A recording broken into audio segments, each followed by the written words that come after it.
Good evening, everyone. Welcome to our regular city council meeting. We just came back from closed session, and direction was given to staff on the first item. On the second item, there was nothing to report. If we can all stand, please, for the Pledge of Allegiance.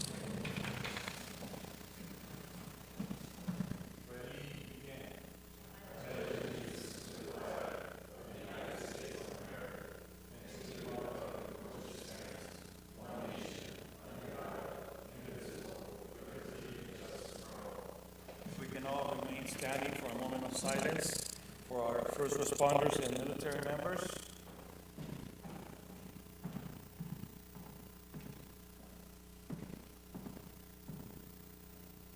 Thank you.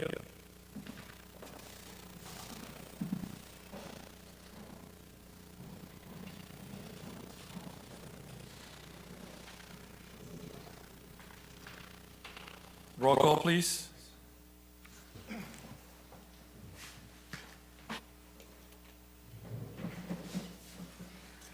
Roll call. Councilmember Roth? Present. Councilmember Mann? Present. Councilmember Soto? Present. Mayor Pro Tem Samra? Present. Mayor Moran? Present. For the record, all council members, mayor, and Mayor Pro Tem are in attendance. Thank you. Council, are there any changes to the agenda?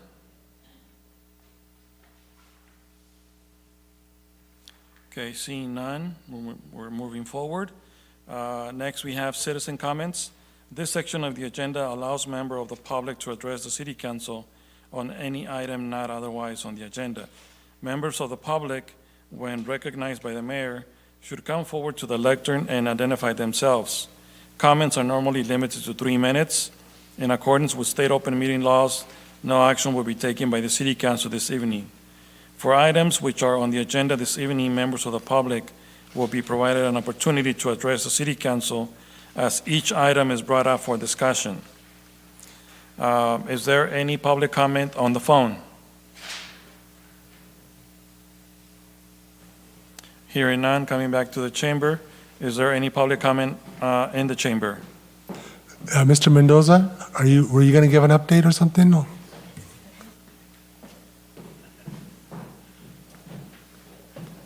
My bad. Good afternoon, Council. I'm District 1 for Merced College, and I just wanted to inform you guys that graduation is coming for Merced College, and I also wanted to know that we're also enrolling at the Merced College starting at the end of the month. And I just want to let people be aware that the first 2 years of college is free. So please let all the students know. I'll be bringing some flyers maybe tomorrow and drop them off right here at the City Council to let them know the steps to go to school. So once you enroll in college, you're able to travel free on the bus. It goes from Livingston, Atwater, Winton, all the way to Merced College. So with that being said, I'll be, for the next meetings, I will have everything, some flyers and everything. This was just a short notice, but I just came to let you guys know. Thank you. All right, thank you. Any other public comment in the chamber? And seeing none, bringing this back to the dais. And just for clarification, I want to go ahead and do closed session announcements again. For the first item, direction was given to staff, and for the second item, there was nothing to report. Okay, so moving forward, next we have announcements and reports. First, we have Supervisor Rodrigo Espinosa with announcements and reports.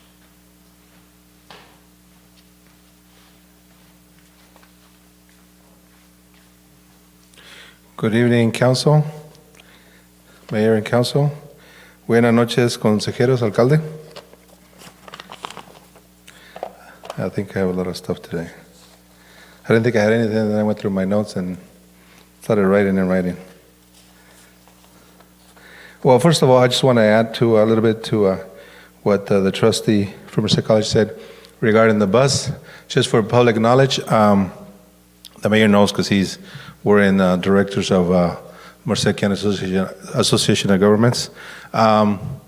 People with disabilities, people aged 62 and over, students that have ID, and seniors that have ID. because they do check. They ride for free, the bus, all around the county.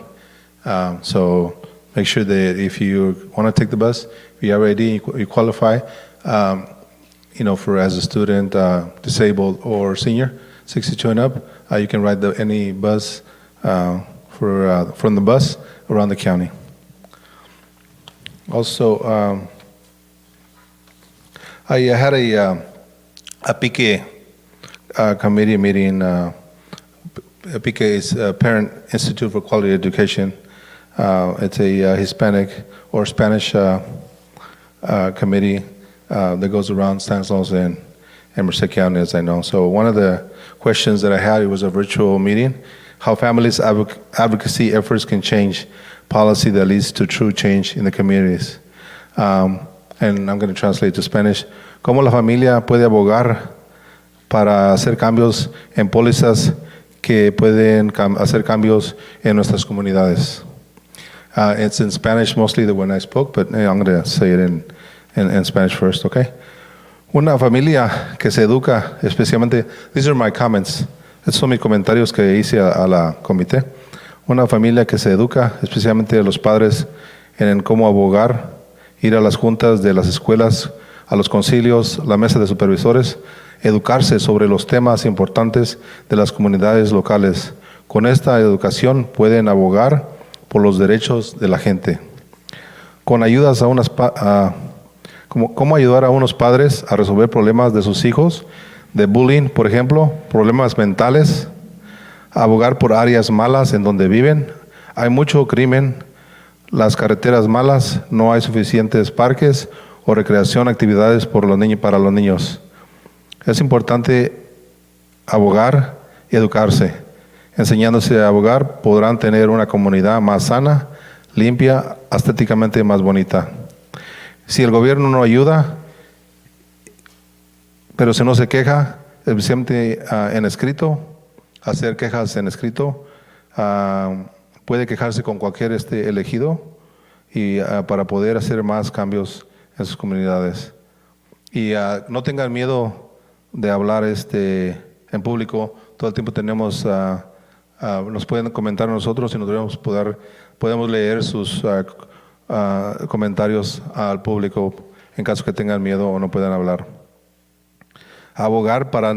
Se educan para abogar para más negocios, para que haya más negocios, industria, que paguen mejor en nuestras comunidades. Porque comunidades pobres que no son incorporadas, como Winton, Delhi, Planada, Santanela, hay menos negocios si no se quejan, si no abogan para mejores recursos o industria en sus comunidades, no habrá cambios. Just a little of what I said in Spanish, how families advocacy efforts can change policy that leads to a true change in the communities. It's a family that gets educated, especially the fathers can advocate by going to council meetings, whether it's city council, board of supervisors, or school boards, and talk about, learn about issues that are important in your community. With this education, you can advocate for your rights and for other people. How to help with parents to resolve problems from your kids, especially in regards to bullying, behavioral health problems. Advocate about bad areas in your community, bad roads, crime, or whether there's not enough parks. I know that in Livingston we have a lot of parks, we have a lot of sidewalks, and the roads are still not that bad, but they're better than other communities. So it's important to advocate for all those issues. And so the more you attend meetings and learn or listen virtually, you can learn and how to advocate. And if you have a fear of talking in public, you can always call some of your electeds or me or anybody here, whether it's Sikh in English or in Spanish. We'll be glad to take your notes and read them out to the public. And I'm pretty sure your council is willing to do that. So this is probably that was one of the issues that I talked in that committee. Well, I just want to say on April 5th, we did a presentation. I was asked by Joshua Lipper from the United Domestic Workers to support him at the Livingston High School, where they have a class that helps them learn about woodworking, construction, how to work with their hands. And so they did a presentation on how to become a union apprenticeship, and especially right now with Merced College. They're working together with Merced College to train kids for different types of jobs. So kids can take a test, and if they qualify pretty hard, they'll be given a straight shot to for a better training and then a job. And they usually, the kids that start right away, they start at $22.50 and up. So obviously, some people are in union jobs are getting $40, $50, $60, $70 an hour, depending on where they go in California. So that's, I know that Trustee Mendoza has more information because he's on the board over there, and so he can get you more information or give me a call on that.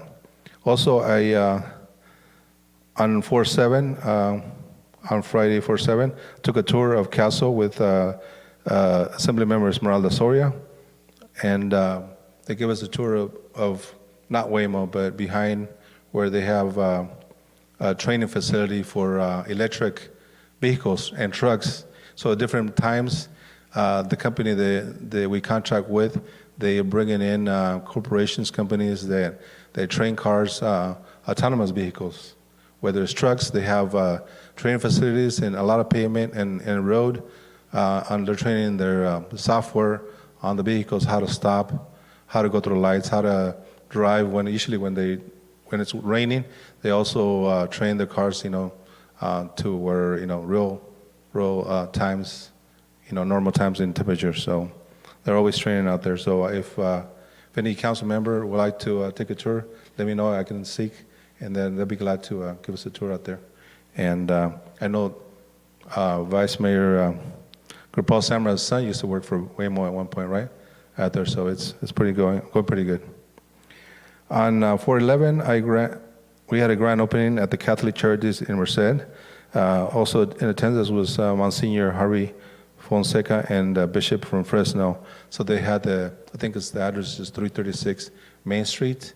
They're always giving out donations out to the public, and from what I understand, like I said, the facilities are remodeled and it's very nice. But also, Catholic Charities can't remember how many locations in Merced County, but they're always giving out food donations out to the community. So if anybody, I think there's one in Hilmar.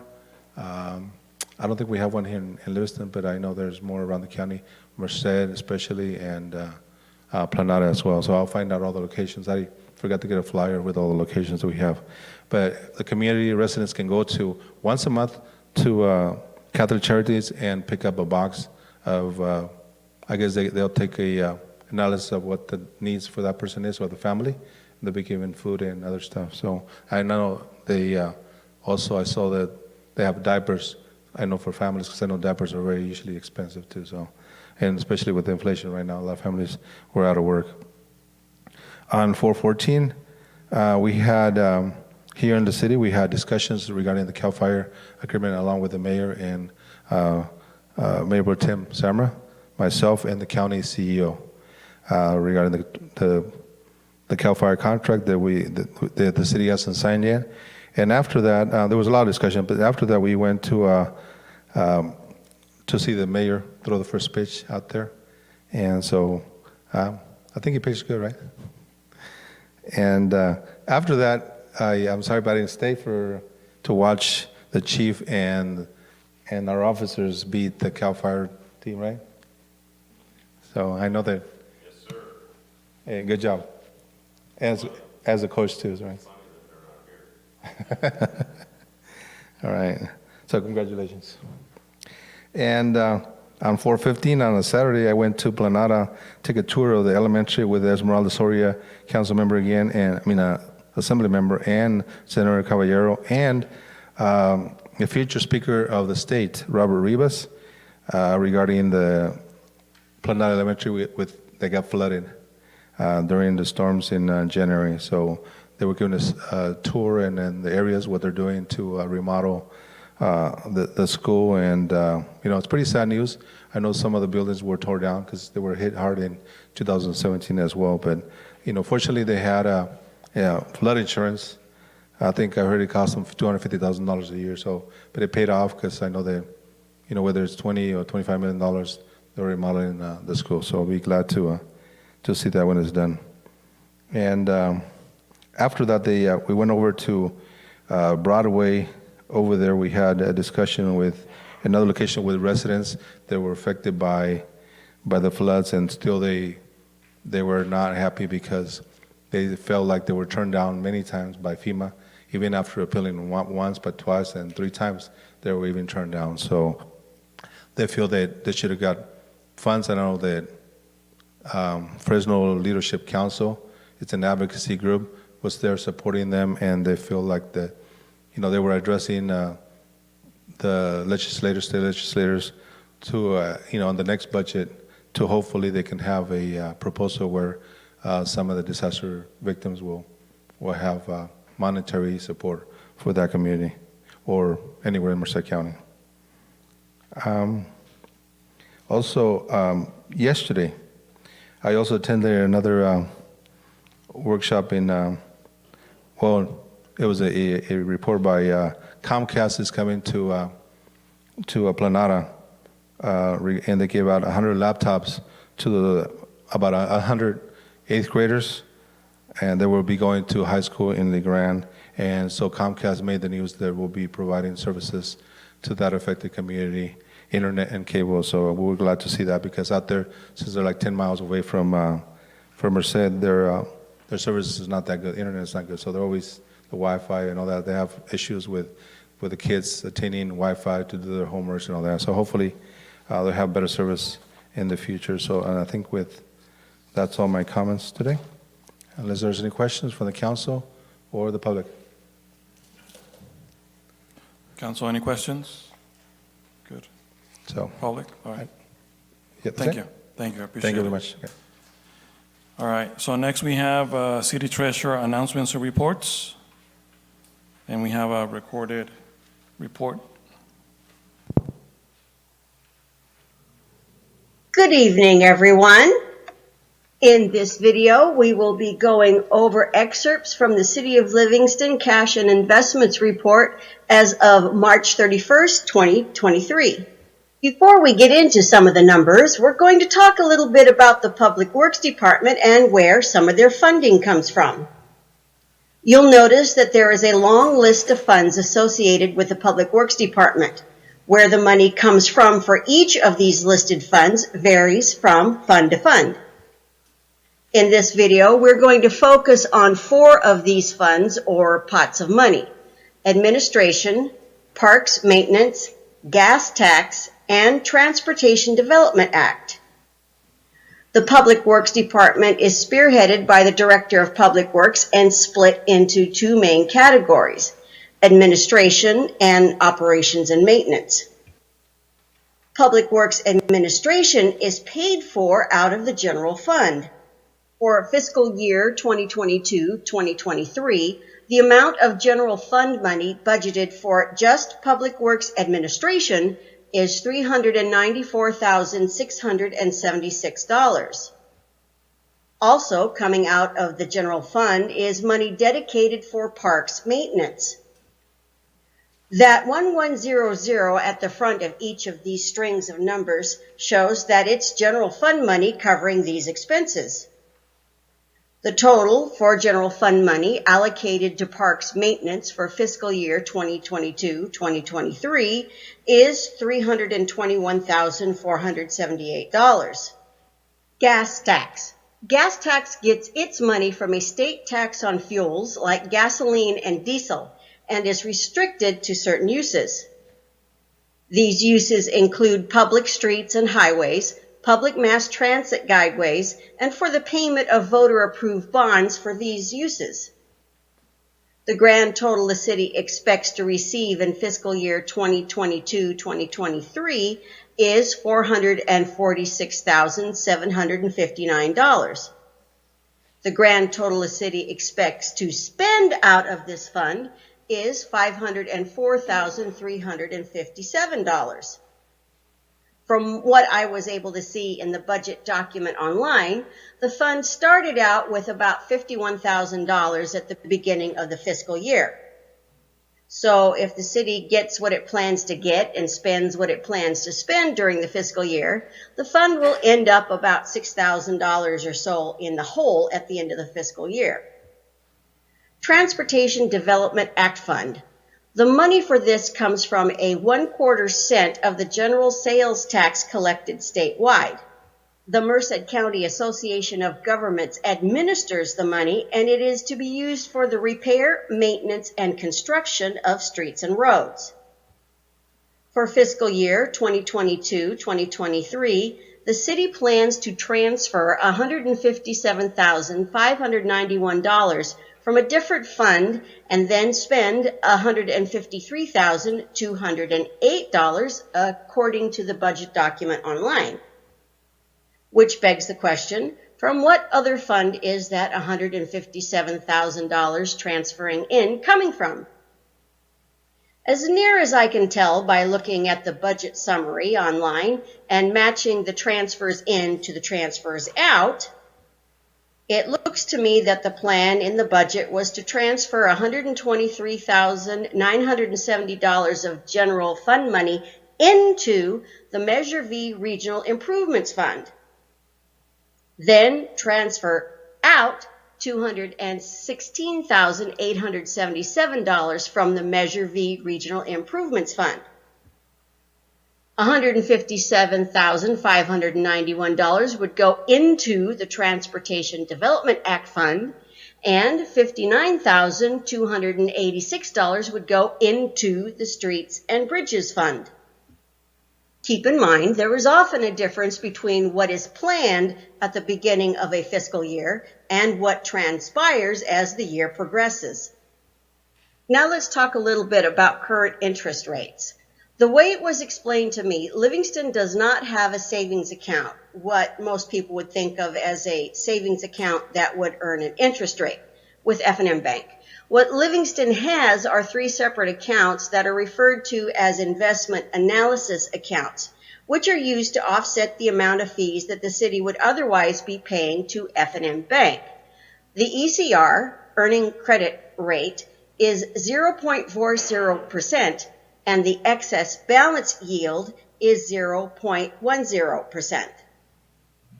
As for the funds held in the local agency investment fund, the daily effective yield as of March 31st, 2023 was 2.87%, and the quarter-to-date yield as of March 31st, 2023 was 2.63%. Now we're going to move on and look at some of the excerpts from the Cash and Investment Report. There are 49 different funds listed in the Cash and Investment Reports. The totals we will be focusing on in this video include the grand totals across all funds, general fund accounts, funds in the red, the TCP Settlement Fund, gas tax, and Transportation Development Act. The grand total across all funds at the end of March 2023 was reported as $38,067,144. An increase of $1,104,806. The grand total for general fund accounts was reported as $7,156,376, an increase of $482,221, which includes coronavirus relief and American Rescue Plan money in the Revenue Stabilization Fund to be used for special projects. The balance in the TCP Settlement Fund was reported as $5,413,719. The March balance for the Gas Tax Special Revenue Fund was $130,842, and the balance for the Transportation Development Act was $161,929. The Community Development Fund remains significantly in the red by $340,695 for the month of March. The city is waiting on reimbursement from the self-help organization to clear the nearly $10,000 negative balance in the CDBG program income fund. In our next video, we plan to cover more road and transportation-specific funds, such as Measure V funds, the Regional Surface Transportation Program, and the Road Maintenance and Rehabilitation Account. The best way to contact me with questions or comments is by texting my cell phone at 209-449-6363 or by email kshell-rodriguez@livingstoncity.com.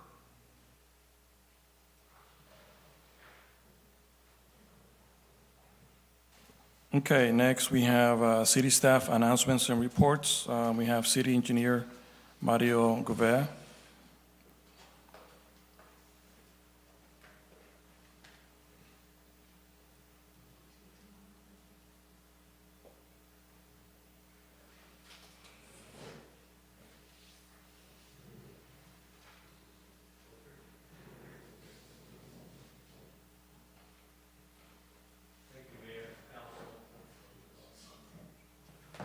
There you go. Way better.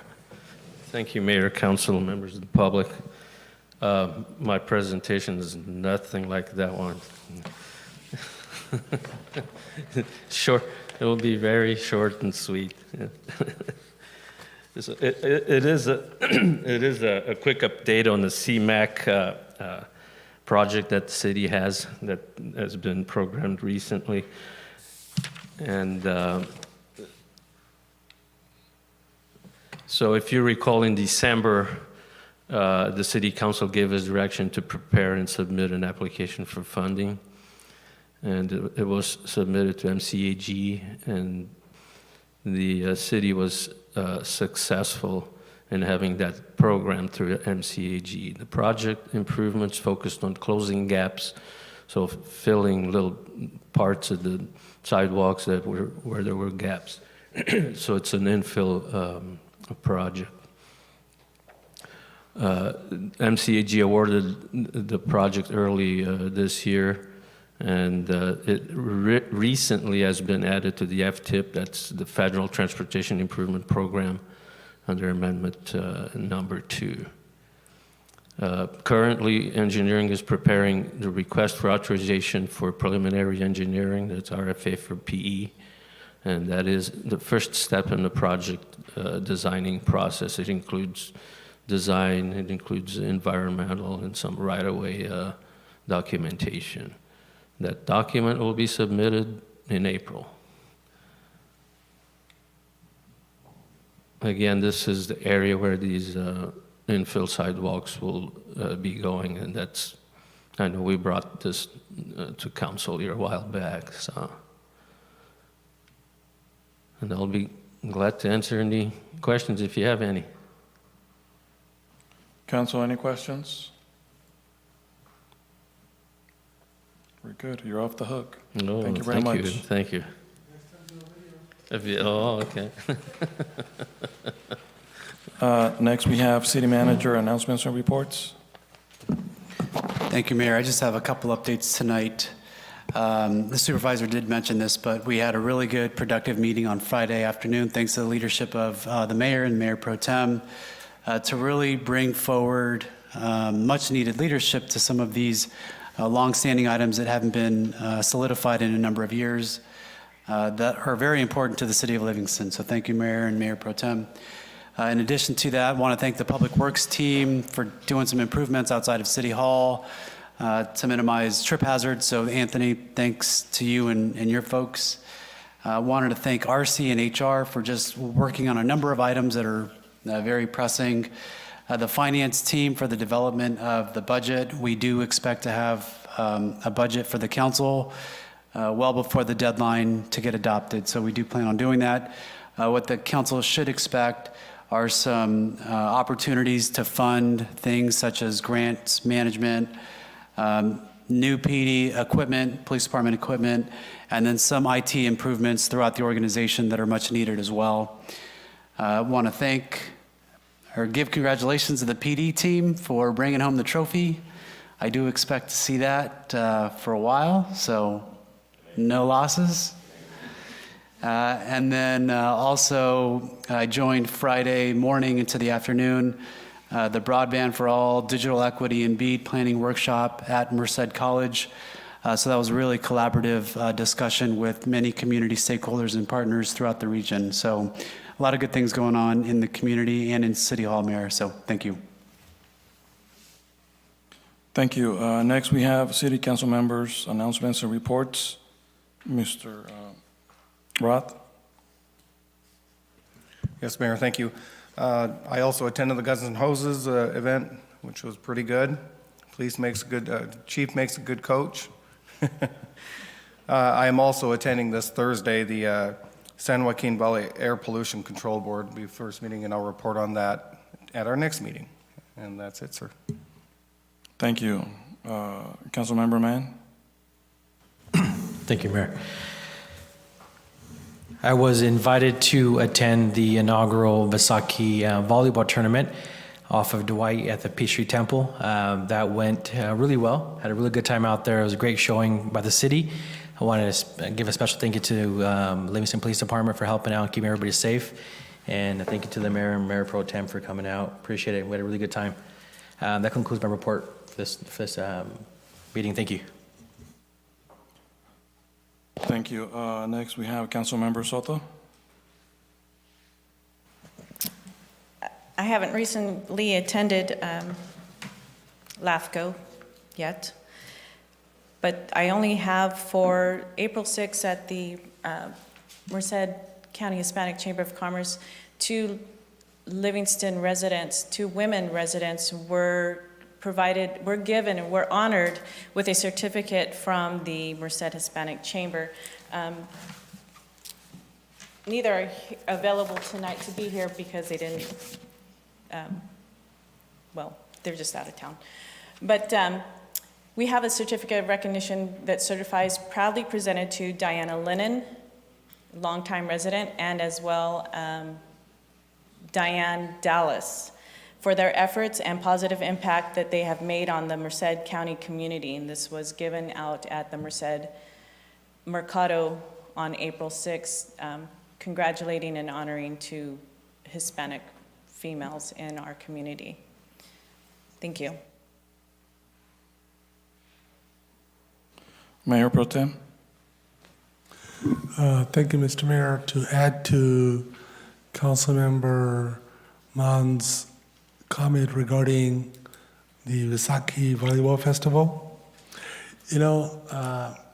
when you go to those places, it kind of puts into perspective how time has passed over time. The folks I used to almost tell, careful when you cross the street, were playing in the 40-plus tournament. That tells me how long it's been. I saw them as kids, and now they're playing 40-plus. So that tells me where I'm at, but he is, Councilmember Mann is right. It was a great event. I saw, and with the help of everybody, I hope it's very successful in the future as well. And then today, I attended the Merced County Mosquito Abatement meeting. Prior to this, we didn't really have a whole lot to report other than paying the bills and getting ready. As of April 1st, the mosquito abatement is now active. They've been laying out traps to see what they see as far as how much this rain is going to be affecting our mosquitoes and what they're going to do, and laying out traps for West Nile virus. Check for those things. It's not just to make sure they know where everybody knows where it's at. And also, the board approved between 8 to 8.5, 8.2 million for a design and construction of the administrative building and the maintenance buildings. So those are to be scheduled to be completed, if everything goes, by end of 12/24. So hopefully they'll be able to move in. So it was a great event. Great going over there. They're starting to become active as the weather's warming up. So just to let the people know, whoever's listening, everybody here, probably still a little bit too cold, but as weather warms up, we're probably going to see more mosquitoes. If you do, please contact the mosquito abatement or call me or call the city, and I will forward the concerns or what it needs to be done to them, so that will be taken care of. And that's it. Thank you, Mr. Mayor. Thank you. I have it's just one-sided, so it's not two-sided, list of items things that I had to, that I participated in. So after our last council meeting, the following day, I had the opportunity to meet with the city manager, chief of police, code enforcement, and some local residents in regards to our brainstorming about a spay and neuter program. So it was great conversation, great ideas, and so pretty soon I will be setting up another day where we can do another roundtable here in the chambers to invite more members of the community. And I want to say thank you to people out there that have already expressed their desire to participate and to volunteer. So we'll be having more information soon. And then also, I had an opportunity to participate or just attend, really, just to go visit and say hi to the people that were having a vaccination clinic at the Prusso Community Center. And I think it was I forgot what day it was, but it was one of those days. And I was really surprised to really see, I wasn't expecting to see a lot of people. They had it was a big family event. They had activities for the kids, and they also had pizza. So pizza is always attractive to the kids. Very well attended. Later the same day, I had an opportunity to meet with Congressman Duarte, along with the Mayor Pro Tem and City Manager here at City Hall. And, just another opportunity for us to really showcase what are some of the things that we need as a city. And hopefully when those requests come their way, they will be able to support in favor of the city with funding. So also I had an opportunity to attend the Livingston High School Pride of Livingston Spring Concert. It's even though I don't have any more kids at the high school, but it's always good I'm still participating as a community member and being very supportive of student activities, especially when it comes to music and kids in music. It was a great 1 hour, like almost 1 hour and 15 minutes spring concert. Also, on the 14th, I had an opportunity to meet with, as Supervisor Espinosa mentioned, we had a meeting with Merced County CEO Raul Mendez and County Supervisor, Mayor Pro Tem, myself, and the City Manager, and to start those conversations to some of the things that we have to work on related to city and county items. And one of those, it's just the fire services agreement. It was a great conversation. So thank you, Mr. Supervisor and CEO Raul Mendez for attending. After that, I had the opportunity I was invited to do the first pitch during the youth baseball, softball opening ceremony. I practiced for about 2 weeks.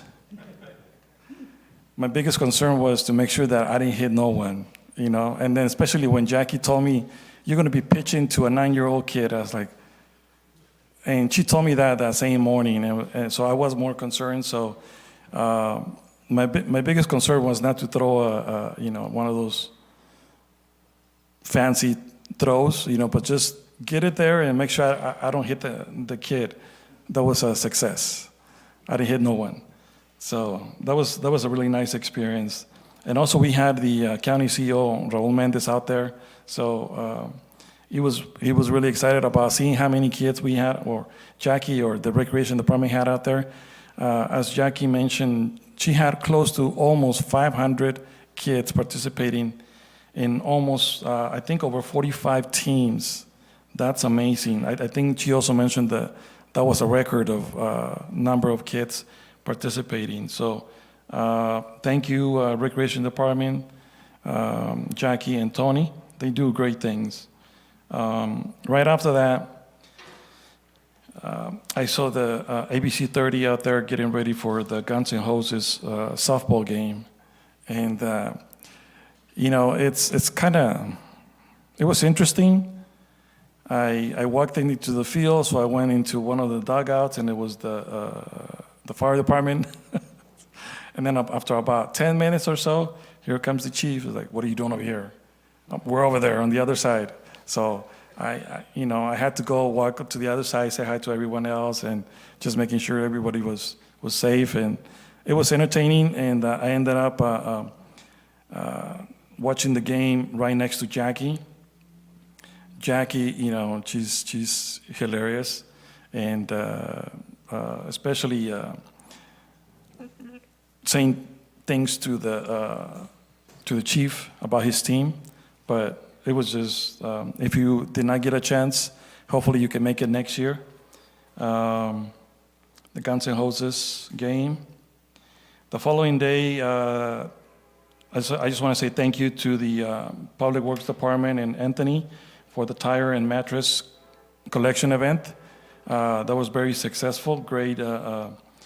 I still had a few residents reach out on me the following, since then. They're like, "How sorry we missed it. How can I get rid of more mattresses?" I said, "Well, I'll get back to you. I don't know how that's going to work, but you're probably going to have to take him to the landfill yourself." But I'm checking on that. Also on Saturday, I attended the broadband workshops in Fresno. It was initially intended to be from 8:30 to 12. Well, that workshop did not end until 3:30 in the afternoon. Very educational. Got to learn a few things, and some of the options that we have as a city, and learn about the process on the state is planning to set in place 10,000 miles of fiber all throughout the state for internet and broadband. After that, the cities can connect to the fiber and provide internet service for all of our communities. And that 10,000 miles of fiber has to be done and completed by December of 26, I believe. And so that's huge. And so anyways, we're very excited about that. And also because not only will it be to service our residents at their home, but also to be able to provide or improve the services for our school districts and our schools here in Livingston. After that, on Saturday, I was invited and I attended the VDS, the Basaki Volleyball Tournament. That was the first annual tournament, and they presented this recognition to the city and in support of their first tournament. So this will be, I will give this to the city manager, so this will be at City Hall. And I just want to say thank you to the BDS Volleyball Sports Club, and congratulations on their first annual volleyball tournament of 2023. I was surprised to see teams that came all the way from all throughout the state. There was a couple of them that attended from Southern California. So, and also after the tournament, I had the opportunity to break some bread with members in the community. Whenever it comes to food, especially Indian food, I'm always there. So thank you for that. And last, I just want to say thank you to Public Works and Anthony for making this happen, the new city sign outside of the chambers. Looks great. Thank you very much for all your effort and your work to making sure that that happened quickly. And that old sign was just all peeling and it was not looking very nice. And that's it as far as report for me. Thank you very much. Okay, so next we're moving to the consent agenda. Items on the consent calendar are considered routine or non-controversial and will be enacted by one vote. Unless separate action is requested by the city manager or city council member, there will be no separate discussion of these items unless members of the city council or city manager request that specific items to be removed. Council? What's your wish in regards to the consent agenda? If there are no comments, then I'd like to make a motion to approve the consent calendar. So we have a motion on the floor. Is there a second? I'll second it. So we have a first and a second. Any questions, comments? Roll call, please. Roll call. Councilmember Roth. Yes. Councilmember Mann. Yes. Councilmember Soto. Yes. Mayor Pro Tem Samra. Yes. Mayor Moran. Yes, Motion approved by a vote of 5-0. thank you. Next, we have public hearings. Before I move on, is there any public comment in regards to consent agenda? Public comment on the phone? In the chamber, any public comments? Bringing it back to the dais, thank you. Public hearings, resolution to acknowledge accomplishments and confirm closeout of the Community Development Block Grant Program. And this is going to be continued to May 2nd? All right.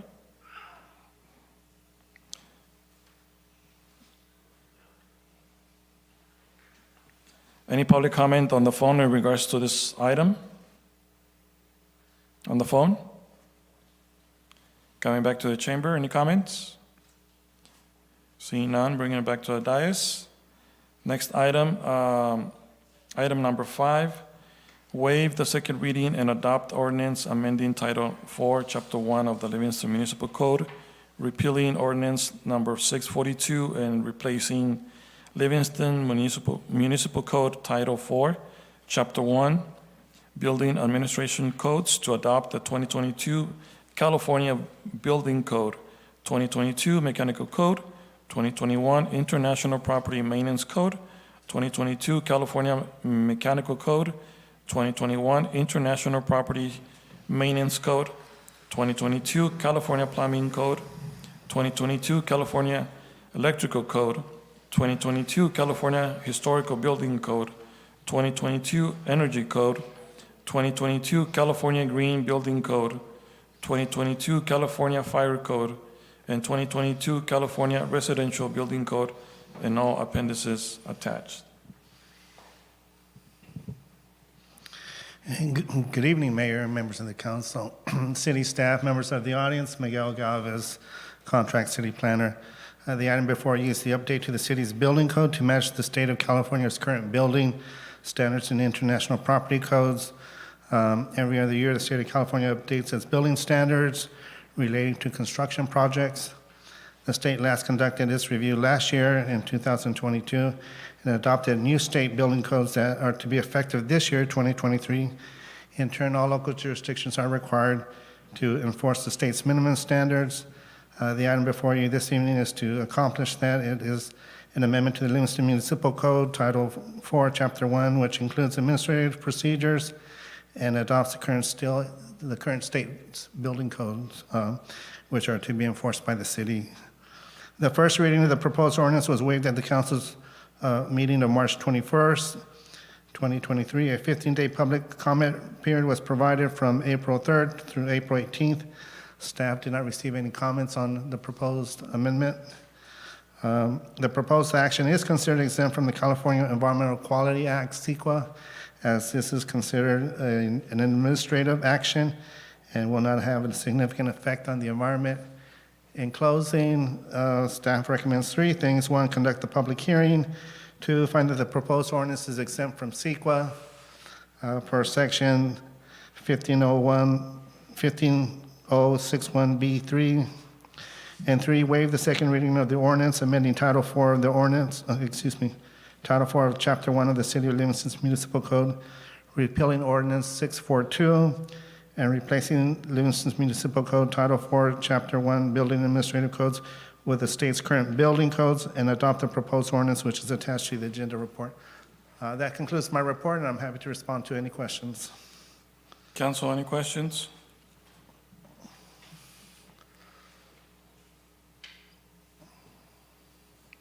That was easy. Mayor Pro Tem? No, it just puts us in line with the state anyway, so it's just not a whole lot. All right, thank you. Public comment on the phone?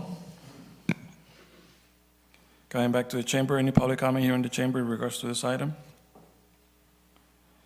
Bringing it back to the dais, any questions, comments? We're good? All right, thank you very much.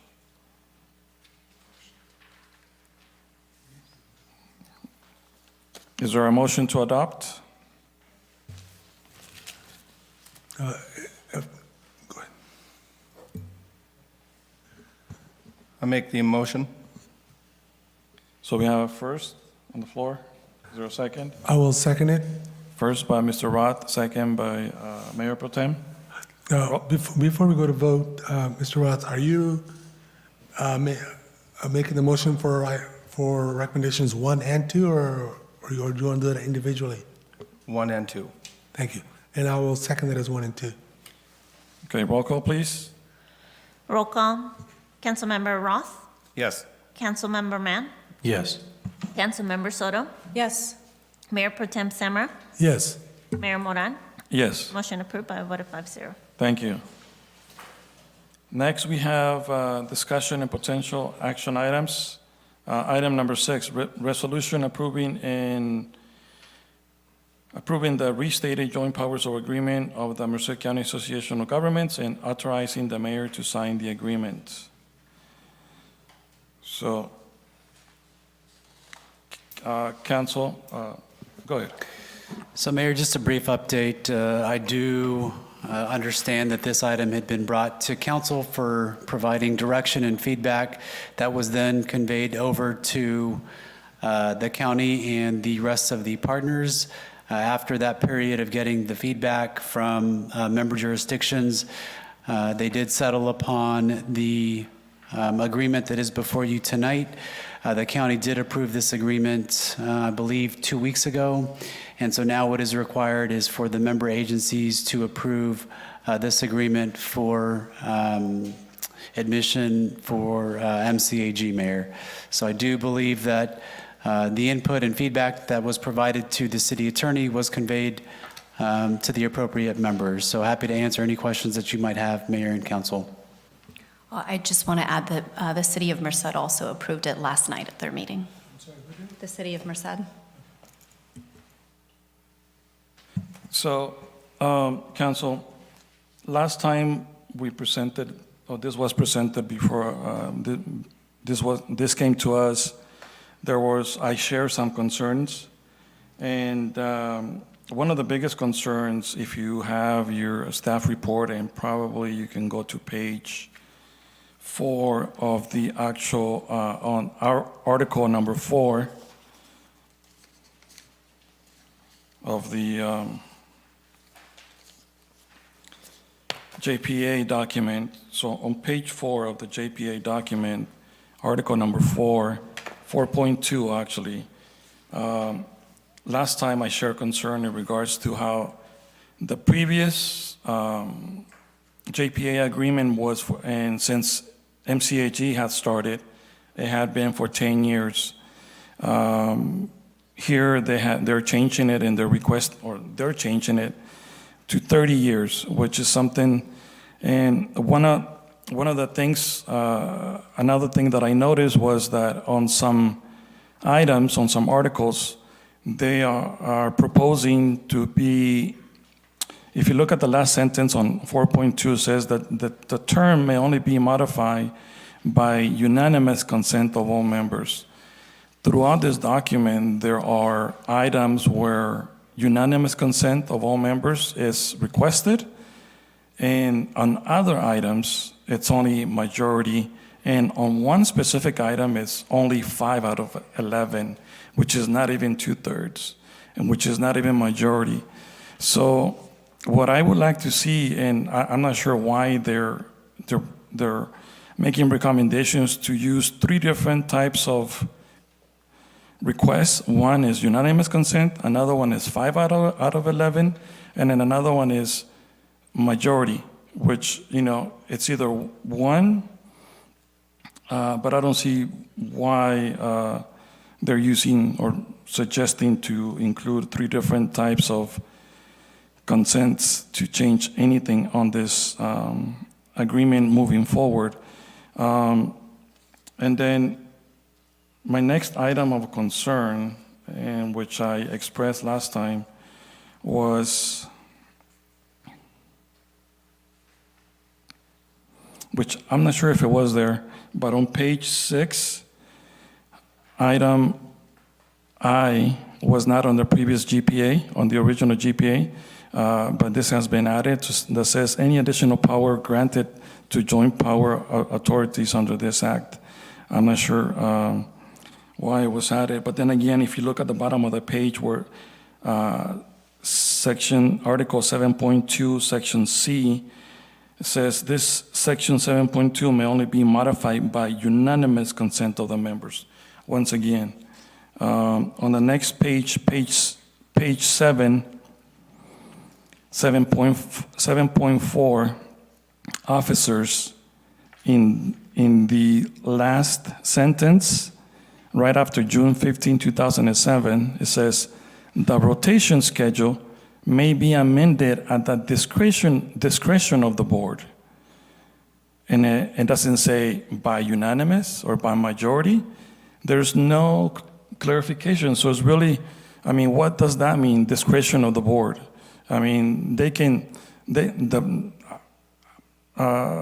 The chair can say, well, it's just majority, or it's a 5, or it's a 3. What does that mean? What does discretion of the board? And why not use by unanimous consent?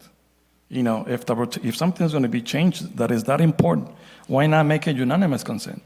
Why now is just at the discretion of the board? So just some of that language that is just I'm not too comfortable with. And page 10, on the top of the page, section B, language says, section B has provided written, and this is in regards to withdrawal for MCAG. Our section B has provided written notice of intent to withdraw via a resolution of the governing body of the member at least 1 year prior to the end of the fiscal year in which it intends to withdraw. In the previous GP agreement that has been there since the initiation of MCAG, it had been 6 months. And then in the following section, section C, this section 9.1 may only be modified by the unanimous consent of the members. Once again, it's not the same language being used all throughout the document. And then this section 9.2, cost of withdrawal, that was not part of the previous agreement. This is something new that has been added to this new agreement. So, and those are just some of the main points that me personally, from my own perspective and point of view, those are some areas of concern, but primarily the 30-year term, which doesn't make any sense to me. Council? Questions? Comments?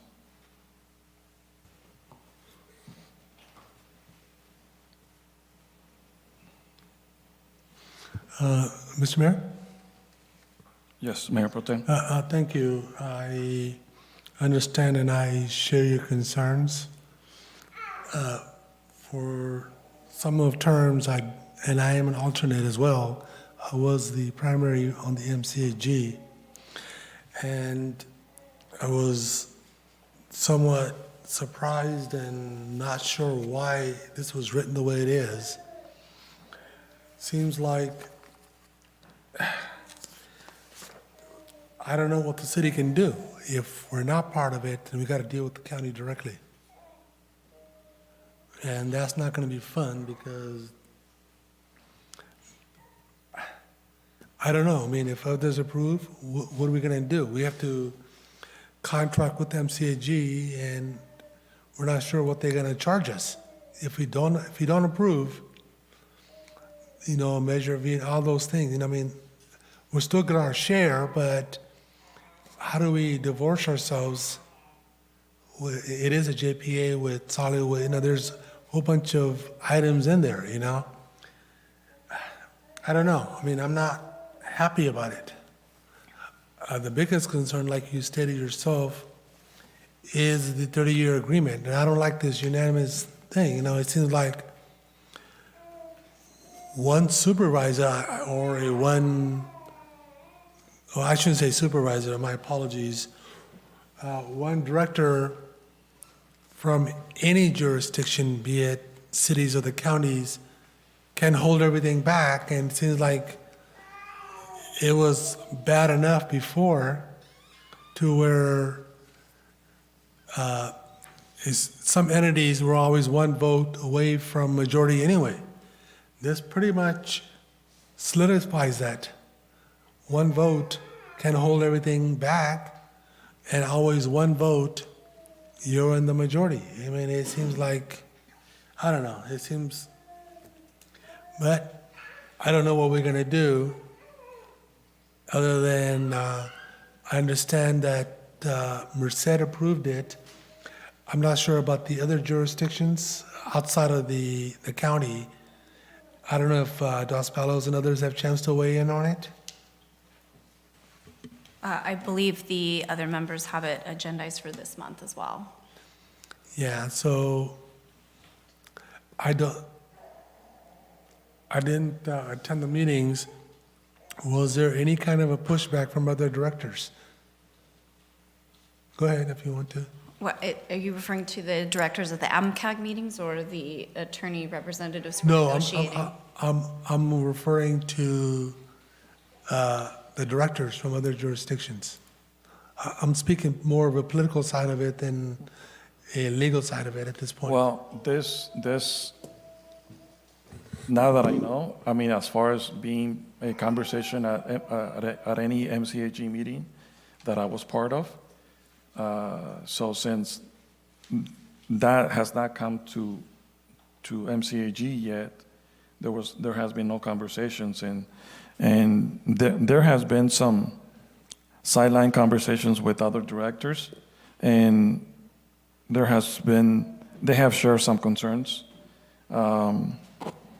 but I don't know if they had what those concerns have done within their respective councils and what direction they have gone, or I don't know. I cannot speak for them. Yeah, the way I read it or understand it, and I may be wrong, it is pretty much take it or leave it. You don't want to approve it, you're out of the JPA. And now go ahead and deal with your solid waste and everything on your own, which we would have to contract with MCAG anyway. So I don't know. I mean, Was there any kind of update on why the proposed changes were not adopted at all? Any kind of background that was maybe given back to us? There are some of the proposed changes that were accepted and made within the agreement. And just to be clear, when they're referring to members, it's not the board directors. So when you're talking unanimous consent, there isn't one director that can hold it up. It's unanimous consent of the agencies. And that was pushed heavily by the other agencies to require unanimous consent on any of the major amendment items. And so one of the main reasons that it was changed to require that was concern by most of the agencies that that all of the agencies could vote to, a majority of them could vote to do something that would negatively impact one or two agencies, and they wouldn't have a say in it, right? And so they're requiring unanimous consent because of such a large impact on that. The 30 years, I haven't really heard any pushback, and everybody was pretty much set on leaving that in, and so there was no proposal other than from us to revise that, to go back to the 10-year period or even to lessen it. As for the disparities regarding when there's unanimous consent versus a majority, the unanimous consent items was a push to ensure that no city was left behind in a vote on the major amendments. And I think there's only a couple where it's a majority of members, and it's more so that one agency can't hold up the regular business and ongoings of MCAG that are required to keep moving and to make sure that everybody continues to get the funding and keep the conversations going. And actually, just to follow up on that, on page 11, where it says section Article 12 amendments, just once again, the language that is being used. So 12.1 says, with the exception of Article 10, Article 9, Section 7.2, and Section 4.2, this agreement may be amended at any time by agreement of 5 members, one of which must be the County of Merced. So now it's not even majority, it's only 5. And, once again, it's like, how can, it's like saying, this council, we can approve something that comes before us with only 2 of us, not even majority. So it's just the language. I don't know if you can, what's the idea behind it, if you know? There's only 7 members, so a 5-member is more than a majority. So it's not the directors. When they refer to the members, it's the agencies, right? And there's 6 cities in 1 county, so there's 7 members. So whenever you see the language that it's unanimous or a majority of the members or 5 of the members, it's the agencies, not the directors. Mr. Rand. Thanks, that makes sense. I was kind of concerned. I thought that it was at the director level, so if 5 directors can make changes, that's just basically one agency, because every other agency has representation of 1 director, with the exception of one agency that has 5 directors on there. That's what was my major concern. And just to be clear, any California state public agency, you have to have at least a quorum to take any action. So everything requires at least a quorum of either the members or the board in order to take any type of action. And then, if I just may, before I forget, just real quick, and you'll be next, Mr. Mann. I'm sorry, Roth. On page 12, section 13.6, disputes, this is totally different from the previous agreement. The previous agreement was arbitration. It wasn't mediation. There's a big difference between arbitration and mediation. Arbitration is whatever is decided by the arbitrator. Mediation is like, well, let's just talk about it and hopefully we can come to an agreement. If not, well, big deal. Nothing happens. And so, once again, I think certain language, it's, I don't see why, because I think that changing arbitration to mediation, it makes this more weak, and then the smaller agencies become more fragile, and just basically just bottom line, I don't know how you want to put it, but how I see it is being bullied. The smaller agencies, it is what it is. And so, there's a big difference between arbitration and mediation. And I'm not in agreement with the way this language is here, requiring mediation when it should be arbitration. Mr. Roth? Yeah, thank you, Mr. Mayor. I, too, am not in agreement with the 30 years, but the thing is, they're kind of keeping us, they're kind of trapping us. You either sign it or you don't. So if we don't sign it, And how much time do we have to sign this? What is the cost if we had to go with the county? Councilmember Samra said that we'd have to contract through them anyway, so what would be the difference in cost, is my question. I mean, we're not bound to sign that, are we bound to sign this tonight? The agreement as it stands expires at the end of June. If it expires and all of the member agencies haven't signed on, then the original agreement will keep going. The alternative is to withdraw, and if you withdraw, it's not necessarily an additional, there is an additional cost aspect to it, but it's really a representation issue. You lose your seat at the table in discussing the needs of where the funds should be going and the allocations. And my understanding is that the city of Livingston has received more allocations than it generally would were it being decided by the county on its own without the city's input or without the other agencies' input on where the needs lie. Yeah, Christina is absolutely correct. MCAG as a JPA is a good organization. There's some of the services or the agreements that we have, City of Livingston can't ever afford to run our own landfill. There's no way. And there's a lot of services in here, like the portion of the bus and everything. There's nothing, we don't have the resource to do it ourselves. There's no place for us to really put in a landfill. Where are we going to put it at? There isn't, unless you go out and acquire land.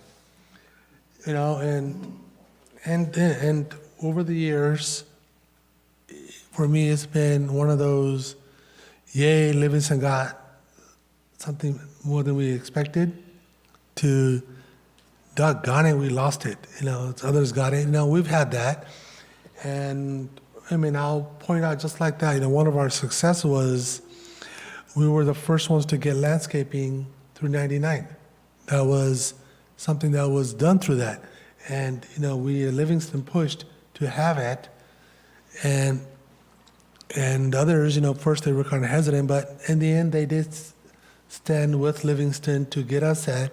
But then other times I've seen where, and maybe just because I'm feeling that way, because when you're representing your jurisdiction, you always vie for your own jurisdiction above others, always. Yeah, we're supposed to be a team as directors, but there's always that, hey, I need to take care of Livingston, And there's been times where I thought some projects got funded, be it not in Livingston that should have got funded, but it's a matter of votes too, So it kind of hits and misses. But I would like to not approve it tonight. I want to see if other agencies kind of put this. It really kind of gets me on that 30 years more. Others get me too, but that 30 years is an awful long time. But I also get it because some of the things that they do, as far as, I don't know if it needs to, but expanding the landfill, it's not something you can get in and out in 10 years. It's a long-term things. I get that part. I get it. Measure V, I can't remember. How many years was Measure V? Huh? 30, so you can't really, so there's things that go beyond 10 years, and landfills. But I don't know, I just think that if it's something that good, it could have been renewed every 10 years. But my suggestion is to hold lip to public speak and then wait to see what others do. I kind of feel I know what they're going to do. But let's just see if there's any pushback from any others, other jurisdictions. I think I just want to be clear, that I see the benefit. I see the benefit in partnerships. That's not a doubt. But it also doesn't mean that just because that is the only option, we have to do whatever comes to us. We do have options, and It just depends how you see it, how you look at it. And the thing is, it's, because the expectation is like, okay, we're just going to do this and we're going to send it their way and they're going to do whatever we want. I'm sorry, I'm not, that is not the type of negotiations I like to do, and it just has to be fair. It just has to seem fair to everyone, not just because we're a small agency, it's just things have to be proposed and they have to do it. I mean, that's how I see it. I'm not saying that, I'm not even proposing it, and this has been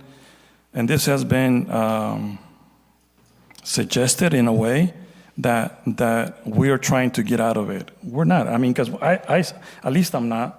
I see the benefit, but at the same time, not just because, not everything that shines pretty looks like gold is gold, But on the other side, it's just I feel like we're being imposed upon.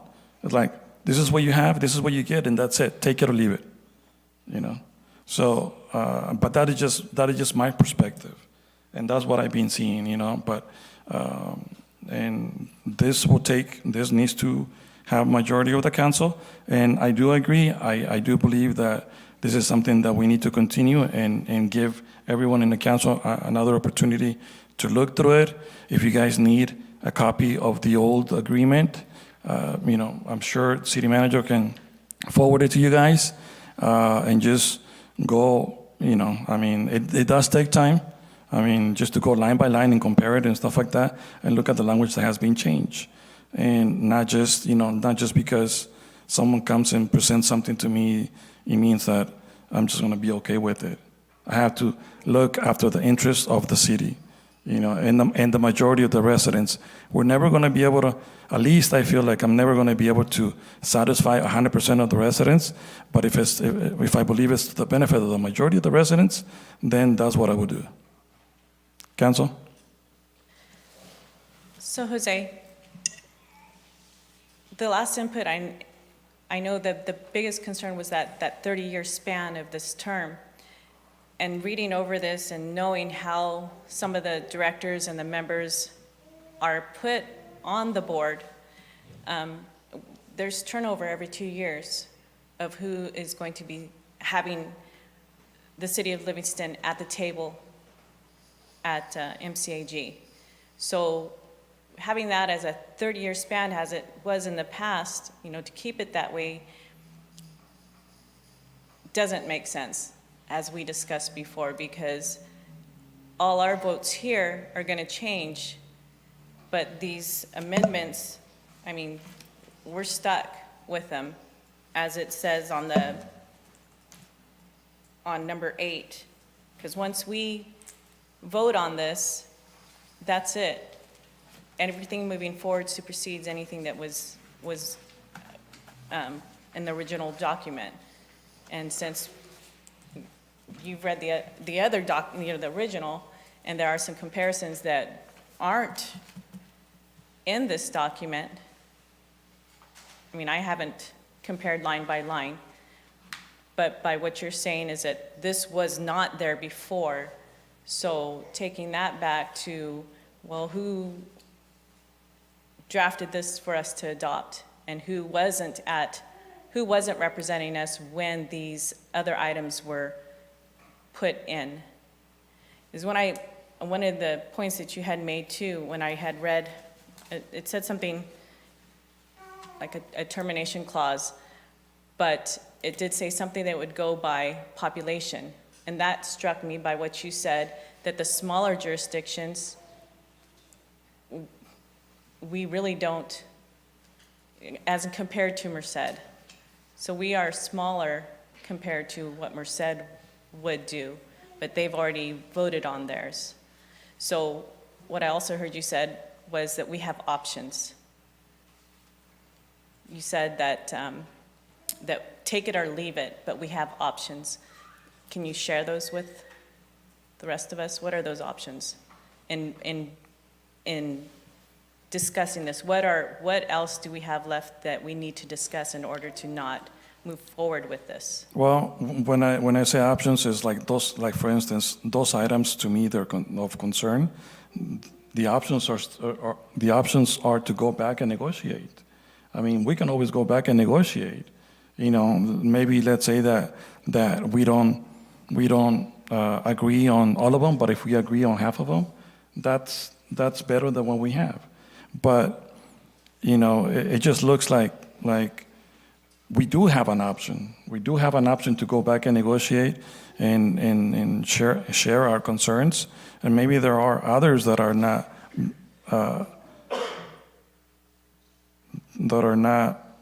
sharing their concerns yet. But you know, I mean, and even if we're the only ones, I mean, we have that right. We have that right to share our concerns. So we do have options. That's what I mean. Exactly. As members, we don't have to. We can be separate, as it says in the terms as well. But specifically, what are your options? Because you would speak on our behalf, our Paul, our Rodrigo. So what specifically are we looking at so that we can discuss? Well, I would go back and speak on what the majority of the council desires. You know, even if it's not what I agree on, but as representative of this council and the city, I have to go back and speak and support what this council decides. You know, whether or not, even if this council decides something different from my personal belief or what I think is best, you know, I still have to go back and do what this council wants me to do.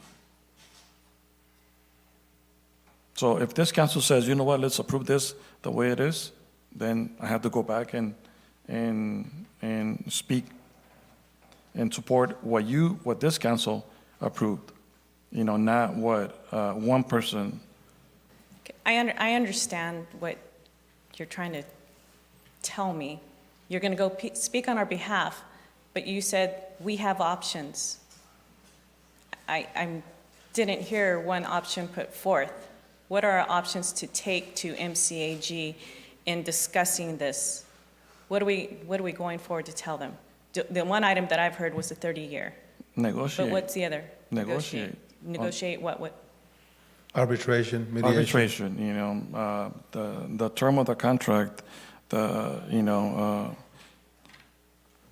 some of the other items, for instance, or basically like some of the items that are being changed, just go back to what we had in the previous contract, in the previous agreement. May I speak, Mr. Mayor? So let me bring public comment out onto the chambers. Go ahead. Thank you very much. Rodrigo Espinosa again, Merced County Supervisor. You know, when I was on the city council here, I always advocated for Livingston, and of course, we went through several renewals of 10-year contracts, and I always fought for the 10-year contracts, and all of a sudden, they changed the verbiage to 30 years, the contract, on a retreat that I didn't attend in Santanella.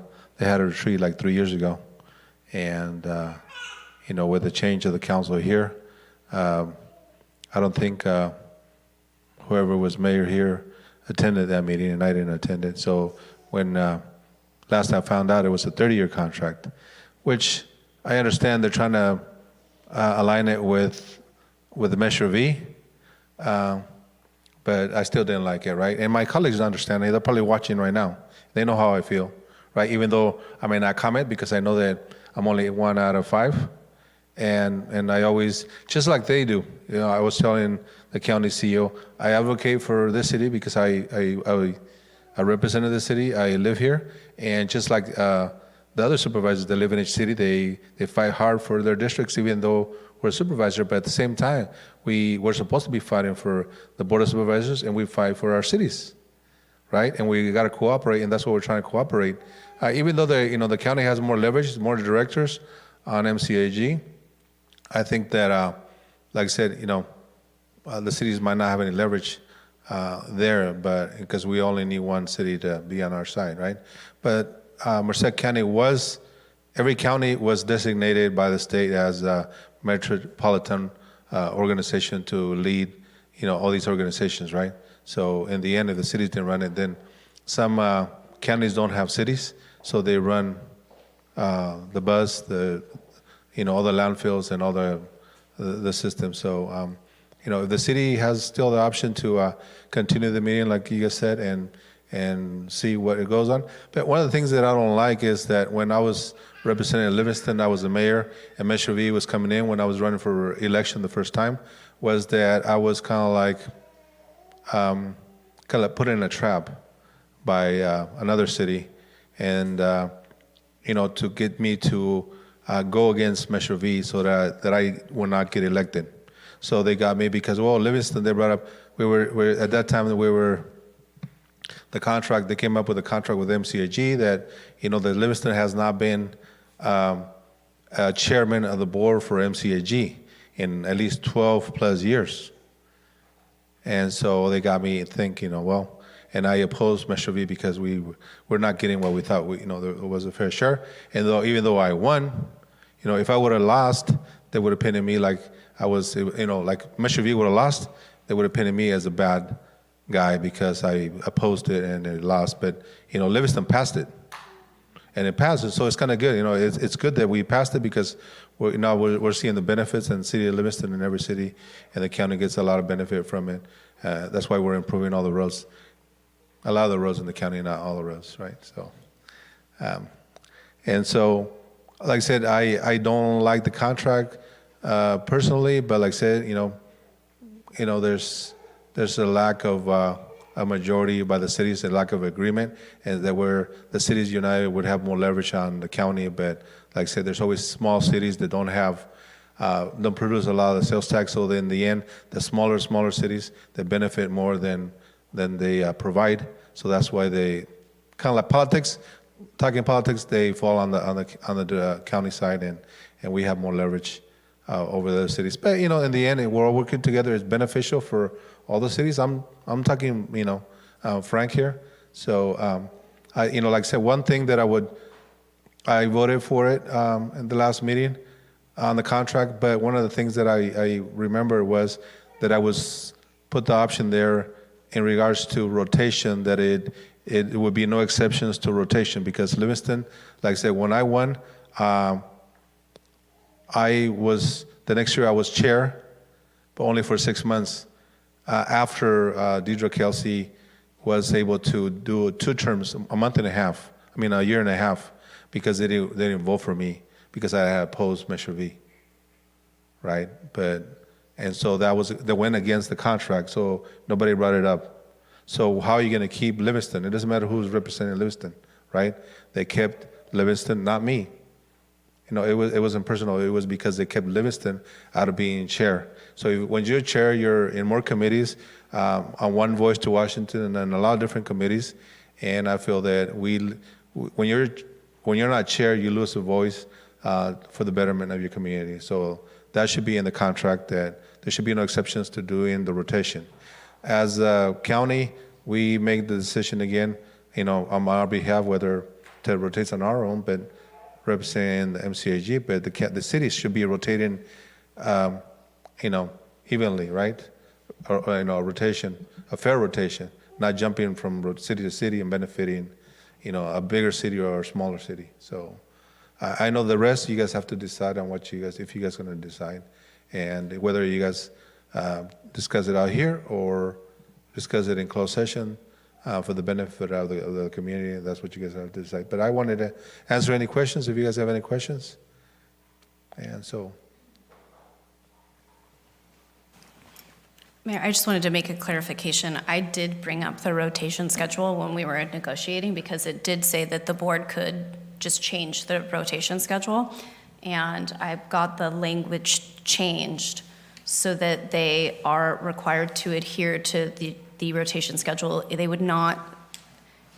could not agree to strict adherence, because there are times when a city will have a vacancy. And so if they're up for chair and there's a vacancy and no one representing that city necessarily on the board at that time. But that can be bypassed. Right, exactly. But they have to adhere to the rotation, the normal rotation. Right. And they did change the language to state that they are required to adhere to the generally adhere to the rotation schedule. That's as far as I could get, but I did get that addressed, because the previous contract just said that the board could change it at their discretion, which is why it resulted in them changing from the rotation schedule, because they do have a set schedule that they're supposed to follow that evenly delineates between member agencies. Because even now, I was supposed to be the chair, vice chair right now, as a director for my board, and they passed me up. You know, I'm the vice chair right now of the board of supervisors, but they passed me up another one. So that's why I'm vocal about it, because, you know, it's not fair. Obviously, I'm not in the majority, but I think when you talk to fairness, things are not being fair, not just on the MCAG side, but also on my board side. And I think that is a very good point, and that is why I expressed my concern regards to the language, because, you know, how it's interpreted now here, it could be reinterpreted differently at another time. So language is very important. So thank you for sharing that. Okay. Any questions? Thank All you. right, thank you. Any additional comments in the chamber? Okay. Christine, oh, I'm sorry. Any comments on the phone? Okay, hearing none, I'm bringing it back to the dais. Ms. Soto? I had highlighted that section that you're talking about. I think it's 7.4. But it also says that it can be amended with the discretion of the board. So it doesn't sound like it is always. Right, the adherent to original it. language was all the way up to that June 15th, 2017, that they can change it at their discretion. And the best I was able to negotiate up to this point was that the rotation schedule may be amended from time to time, but shall generally not result in consecutive terms or break the alternation between the county board of supervisor members and the city members. So the schedule right now requires an alternation amongst the city members. Well, no, it's for the chair representative. This, again, it was a negotiation process, and that is as far as I got. Right. Thank you. Council, any more comments, questions? What is your desire? Do we have a motion? Do we have a recommendation? I'd like to continue this item to the second meeting in May, please.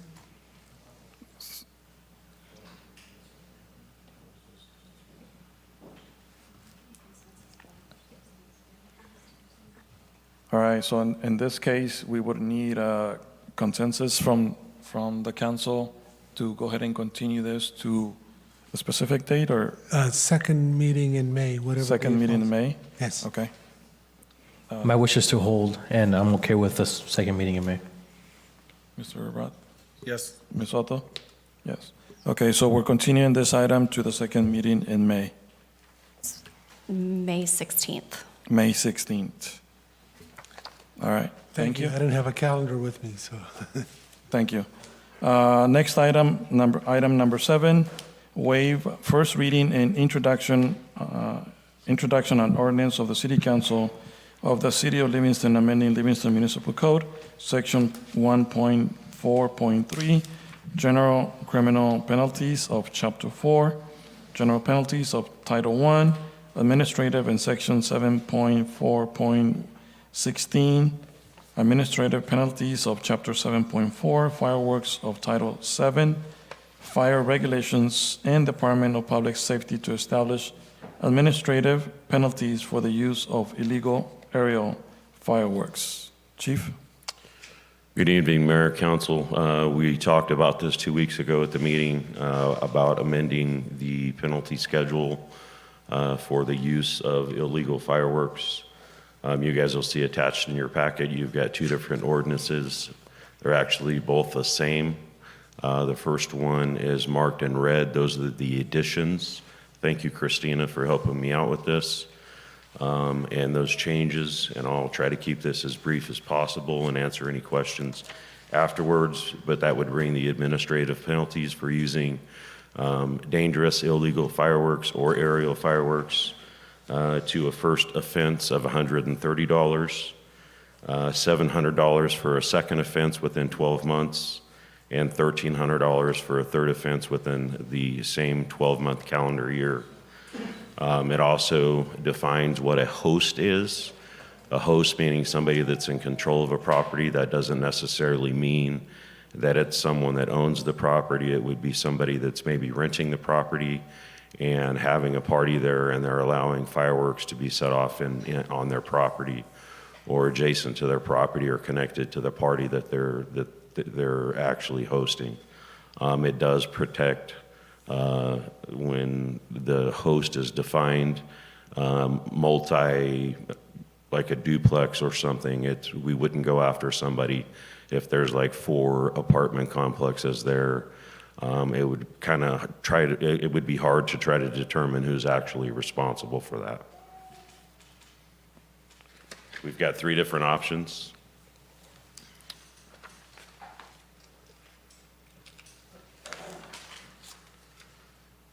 Obviously, what we're doing here today, what I'm recommending us to do is waive the first reading by title only and introduce the proposed ordinance. We could waive the first reading and introduce the proposed ordinance with direction to staff on changes that you guys may want to see, or we can keep the ordinance as it is.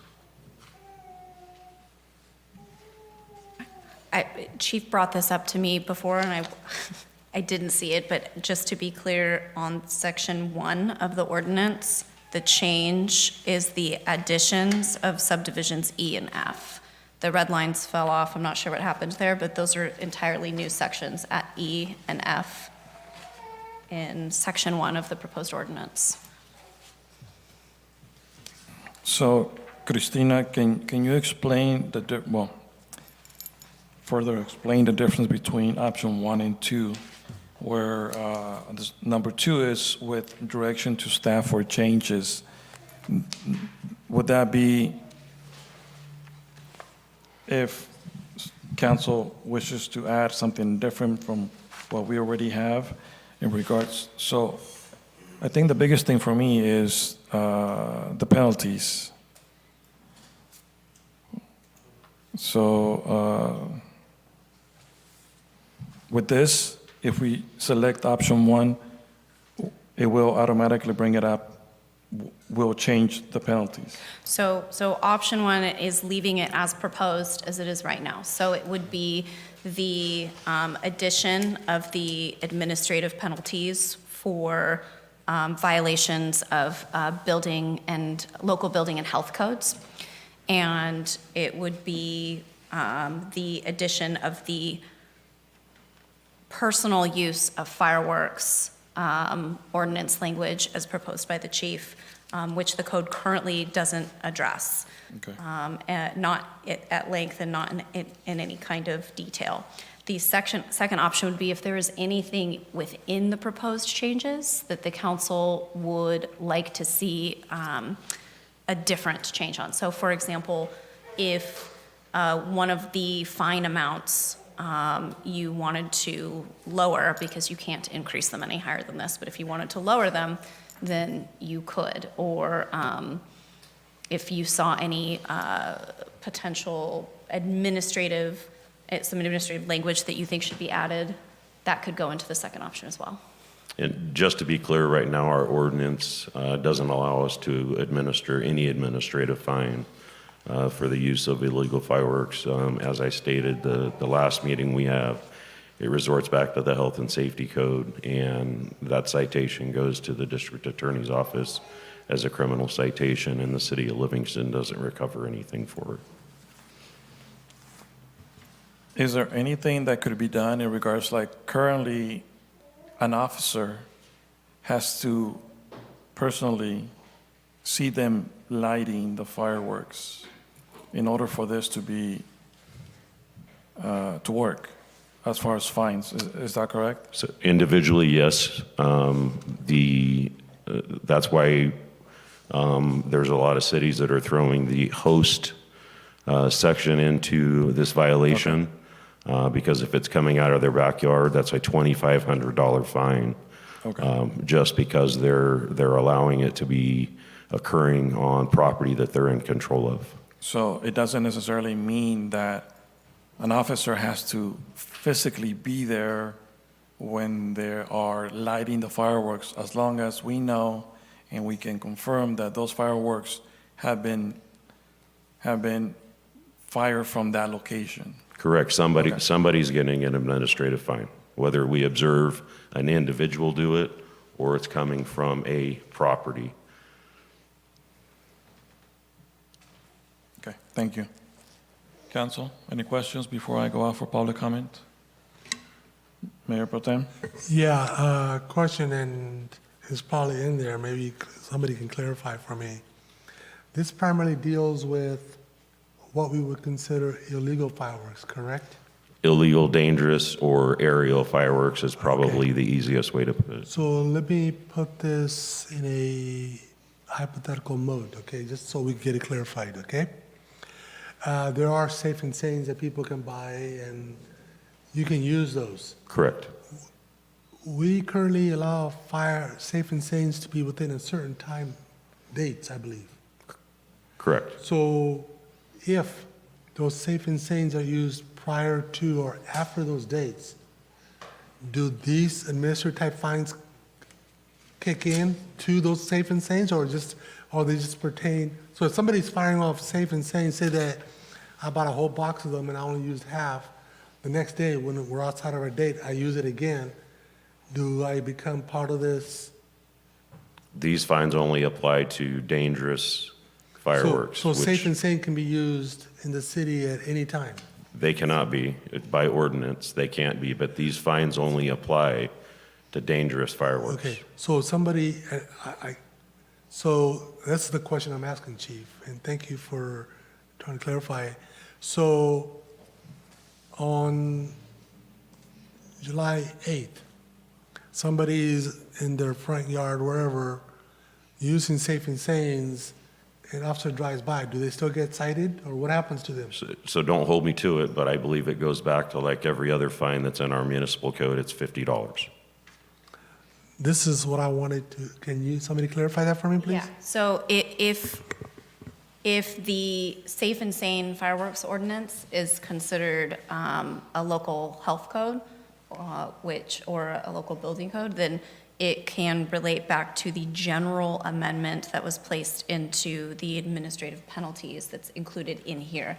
And so we may need to look at that closer just to ensure that that language can relate back to this, but it would, if not, it would fall under the 100, 300, 500. Yeah, that's the clarification. Which one takes precedent, the other one or this one? I don't know.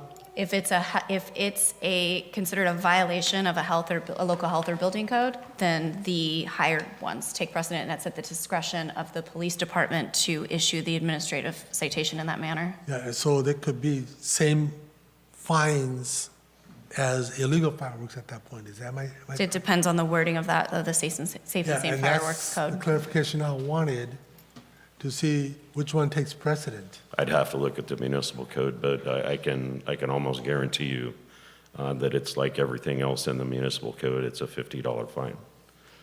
But the legal just said that under health and safety, the administrative fine can kick in. So that's why you're telling me it's the other fine, and legal's telling me it's the other fine, so. We have to confirm the language. Huh? We've got to confirm the language of the current, of that current ordinance, which is in front of us. When I saw this, and just so everybody knows, just so you know, Chief, I'm in total agreement with this.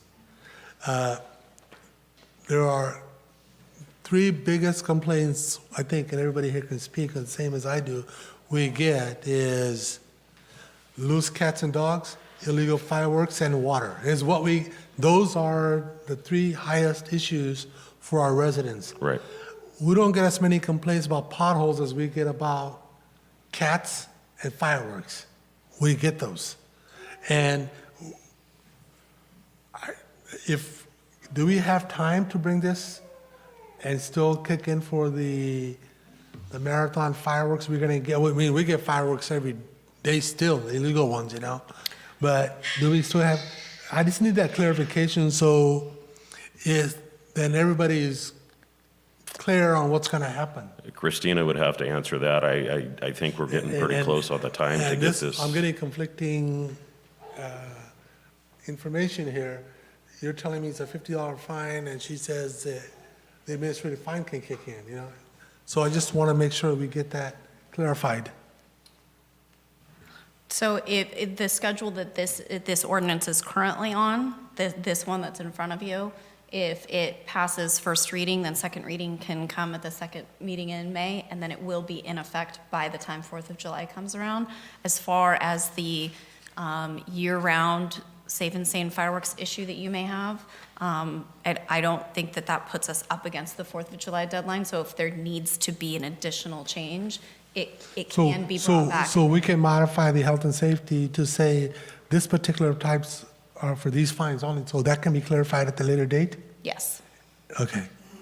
All right, I just wanted to make sure that we understand what we were about to vote on and just clarify for everybody. It was very important to me that we all understand this. Thank you, Mr. Mayor. Sorry about talking so much. No, that's good, that's good. That was actually it's a good thing that you took my question and you went through it. So, any other questions from council before I go out for public comment? All right, so public comment on the phone in regards to this particular item. Hearing none, any public comment here in the chamber? Anthony? Just kidding. All right. Okay, so I'm bringing this back to the dais. What is the wish of the council? Does I don't want to say anything until everybody had a chance to speak, so. Yeah, it's, okay, so, are you gonna make the motion, or? Okay, tell you what, here, I'll do this.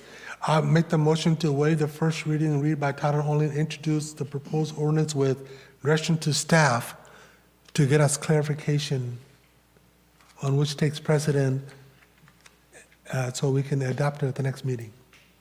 But, so I'm taking option 2 as a motion, Yeah, just option 2 with with bringing that bringing clarification. clarification back, but as more input is needed for the rest of the proposes, that if we have suggestions, not just the one that you've made. Yeah, but. Even though it's a good one, but. Okay, so, and is that clear enough? If there's more, just to be very clear, if you bring substantive changes at the next meeting for this ordinance, it will not pass in time for 4th of July. Yeah, So there yeah. can't be an unknown, we might bring more changes next time. Christina, if I may, to me, it sounds like we're talking about apples and oranges. We're talking about dangerous aerial fireworks, and then we're talking about the misuse of safe and sane fireworks. This right here is specifically dealing with illegal aerial fireworks. So I have a question. So let's say that let's say that we approve this as it's before us. Can we come back at next meeting and add or change something, but having it being something different, like specifically to the safe and sane, but with information regarding when safe and sane fireworks are used out of the time frame when they are allowed or throughout the year? No. Because that is outside of the scope of this specific ordinance. And so what I was saying is, this ordinance has time to be passed before 4th of July so that the dangerous fireworks and the fines are related to that. But as for safe and sane fireworks used outside of that time period, you do not have time to pass it before 4th of July, but we can bring another matter so that by the time 4th of July is over, right? So probably the second, Yeah. by the time 4th of July is over. Yes, that's what I was asking. Right. Okay. Yeah, I just don't want some, I think the biggest complaint we do have is the aerials and the illegals. Throughout the year. All those that's the main concern. If somebody's got little sparklers they're laying outside, most people are not going to complain about that. And So, Mayor Pro Tem, was that that's how I made the a motion. motion? Yeah, to waive the first reading and read by title only and introduce the proposed ordinance with direction. The direction is to get clarification of the safe and sane outside of the, For our next meeting, May 2nd? yes. I'll do you one better. I just looked up the code, and this 7416 for the administrative penalties and the addition of the health violation ones would be covered under this current ordinance. The current ordinance for safe and sane fireworks is, yeah, they're only allowed through July 6th. Yeah. Yes. Yeah. So, Correct. but that was my. And the code just says that administrative penalties may be imposed. It is not a specific fine amount, and the administrative penalties are set by Chapter 4, which we are proposing to amend to add the higher violations for Yes. violations of local health codes, and this safe and sane fireworks is under the local health codes for the city. So it is covered under this by the amendments that are already proposed. Christina, do we need to change the word from dangerous then to illegal? We do not, because this is with the additions that you made are, it's additional and it doesn't change the current code. So the current code already allows for administrative penalties, which previously would have only been up to $500. And now with the proposed addition for the general violation of local building or health codes, that would cover the safe and sane fireworks as well. It would cover anything under that Section 7 relating to fireworks. So, to make me understand it, so somebody lights a sparkler. No, I'm just. It's illegal. I get it's illegal. I'm not saying to let it pass, but what will be a fine for a sparkler as opposed to something taken off? $130. We either have the policy or we don't. Good. So with that said, Mayor Pro Tem, what is your wish?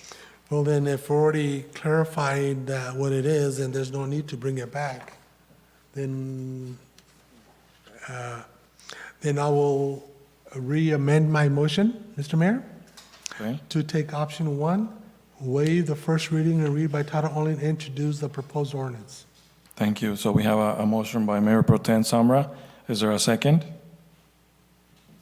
I'll go ahead and second that. I just want to have my name behind it. If you like, I can be more than happy to withdraw, and you can go make the motion, Mr. Mayor. It's not a, Would you be able to do that for me? I will withdraw my motion. How's that? Okay, well, thank you very much. Mayor, Go ahead can you, now. can you make sure that he doesn't say cat again? So Go ahead, Mr. Mayor.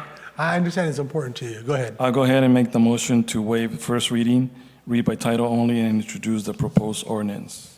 I'll second that. I didn't even get to second.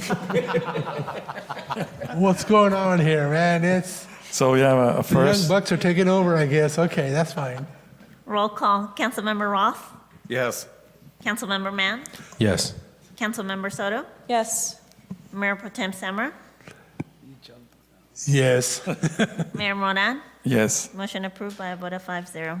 thank you. Item number 8, next item, discussion and direction on tobacco and alcohol retail cap.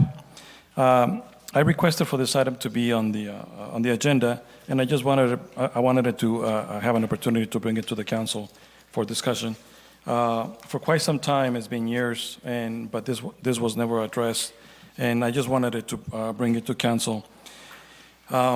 So within the city of Livingston, we have so many residents, but a concern from that I heard for the last few years is that we have more retail places that sell alcohol and tobacco than residents or cats, which that preoccupies me. So, But anyways, so there's other things that we have a cap on, like for so many, I wish that for this council to in a future meeting, in a future agenda, for us to look at considering a cap on the number of retail places where alcohol is sold and tobacco is sold, one or the other, or two different separate items.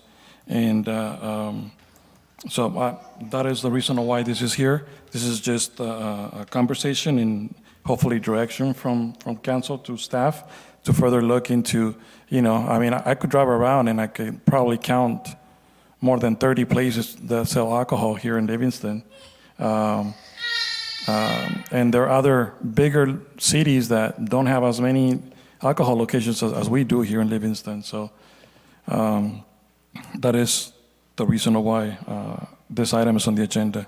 Council, what do you, questions, comments, suggestions?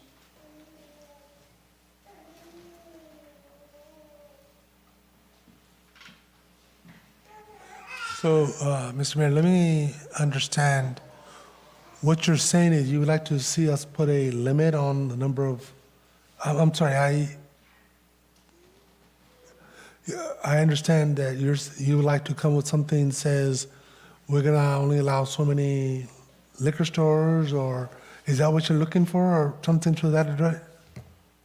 Something based like when we have the taco trucks, there was 5,000 residents, one taco truck. Every time we have 5,000 more residents, then we can have another taco truck. If we have 20,000 and we have 20 retail places, it's like that looks like, right, currently it would be an average of one retail store that sells alcohol for every 1,000. That's worse than tacos. We should have more taco trucks and less retail stores. But, so it would be a cap to consider.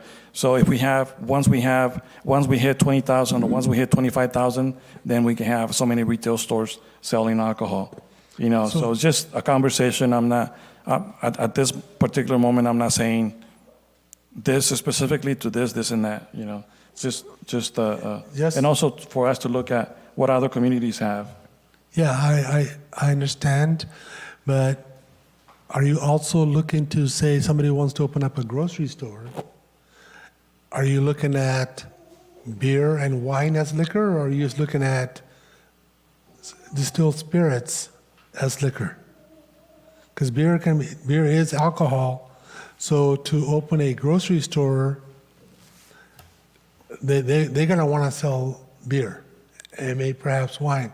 So are you proposing that if each grocery, we're just having a conversation. I'm not, and they don't sell cigarettes at all, or they have to be behind a counter? I'm not proposing anything specifically at this moment. I just want to be able to have the conversation. I understand. And then, depending on what staff sees out there, or maybe what other cities have, and we can look at some ideas. And and I'm not saying next month, maybe in a month or so, or 2 months, to kind of give us some time to do our own research if we need to, but at least to start that conversation. So you're asking for consensus for the staff to move forward and bring what other cities are doing? Is that what you're asking for? Yes, I'm looking for a consensus and support from the council so we can give direction to staff to invest some time, because I know they have a lot of time in their hands. Mayor?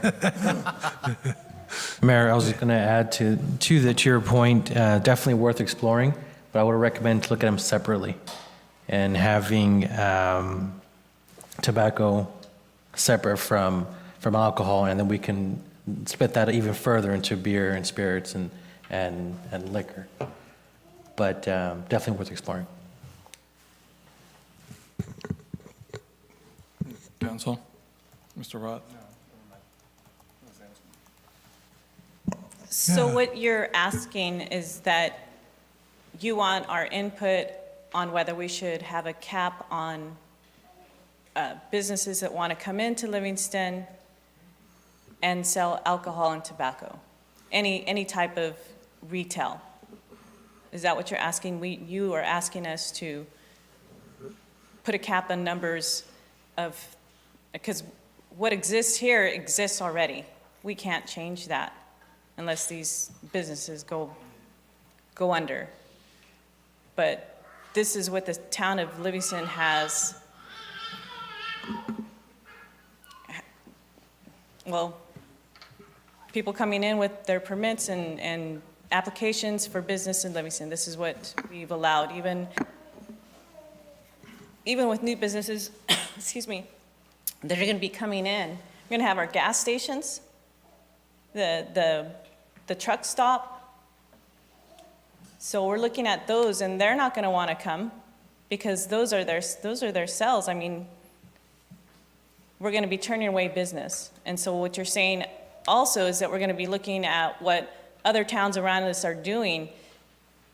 Tobacco's tobacco. It's going to kill us. Alcohol is a drug too. That is a drug. So, but other towns around us, so we're considering, putting a cap here, but we are not even allowing safer alternatives like cannabis, and we haven't even had that discussion. But that's beside the point here. But other businesses coming in, you want to put a cap on it. We're going to start turning away businesses. That is, well, I'm not saying one thing or the other. That is the reason why I want to have this conversation, because if we don't have this before us, we're not going to be able to say anything really. I mean, we can just have this conversation back and forth, but we don't have any information. We don't have any staff report at this moment.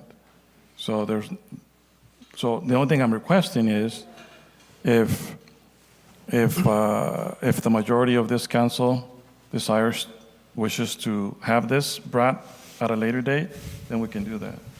To me, my apologies, Mayor, go ahead. Yes, no, go ahead.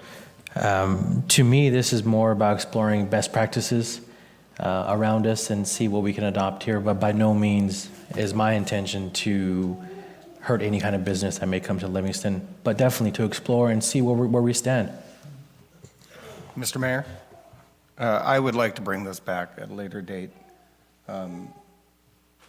There's a fine line there. I mean, if you got a company wanting to come in and do business with the city, I mean, that's really not the thing to do. But there's really no way around that. But yeah, I'd like to bring it back either way.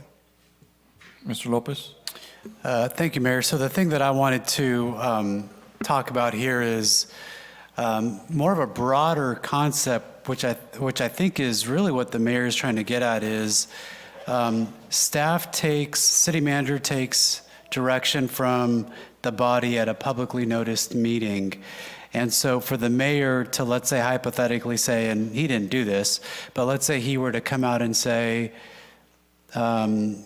Christopher, I want you to draft an ordinance, develop this, and bring it forward to the council for adoption.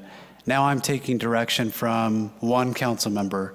So what the mayor is really bringing forward here to the council is, one, is this something that the council as a governing body would like an allocation of time from the city manager's office, police department staff, and is this a priority of the council, right? That's the first one.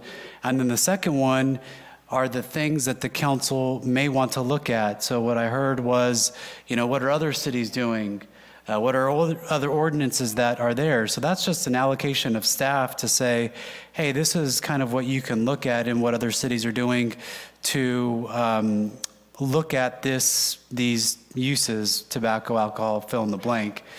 And just right off the bat, I mean, there's things like deemed approved ordinances to ensure that those individuals or those businesses that are selling alcohol or liquor are doing so in a manner that is promoting good, positive community relations. So from our perspective, you shouldn't expect the staff to come back and say, we recommend X, Y, or Z. If the council does direct us to look at this, what we will do is bring forward these items that say, okay, well, these are deemed approved ordinances. This is what other cities are doing. Currently, you would want to know how many current businesses sell tobacco products or alcohol products. So we would provide kind of a information to the council, just data gathering. And then if the council chooses to give us direction after that, that's really what we would do after that. But that, I hope, provides some context as to what I think the mayor is trying to accomplish here, which I can really appreciate because it helps staff to identify the things and the clear direction as to what council is expecting from the staff. Yes, exactly. And then in a way, it's kind of staying away from old practice from the past where one or two council members would direct staff to do something and spend numerous amount of hours in doing something that was never authorized by the majority of the council. So, and so the right, in my view, the right way to do it is to bring it to council. And this is expressing, a desire to bring this back and with staff report and more information. So we can have that discussion openly and not just one with staff or two with staff. Mr. Mayor, I would like to go ahead and help build, if it's possible, to build consensus for staff to look at what other cities are doing and bring back as an information item as for now. We can check to see how they're limiting it, and if so, how they're getting around, the questions we bought, grocery stores or what, Yeah, I'm always willing to look at different things, of course, so I'm willing to say, I will need somebody else to go ahead and direct staff to at least bring back as an information item. Mr. Rott? I agree with Councilmember Samra. I think more information would be better, and then we have something to look at down the road. Chief, something to add? Yeah, just yesterday, this may be all for naught, I received a letter from the alcohol beverage control from the state. They've taken notice to the number of alcohol licenses that are issued in the city of Livingston, and they're asking for the last 3 years of crime statistics. So they may be putting a limit on it themselves. I can tell you that the ABC is currently looking not just at your jurisdiction, but other ones for oversaturation, because they do have saturation regs as far as how many are close to schools and how many are close to suburbs, and they do look at oversaturation, and they've been actively denying license applications just recently based on oversaturation. So I think they're doing a larger assessment as well. Thank you. So I'm going to go ahead and take this for public comment. Public comment on the phone in regards to this item. Here and now, I'm bringing this back to the chamber. Any public comment in the chamber?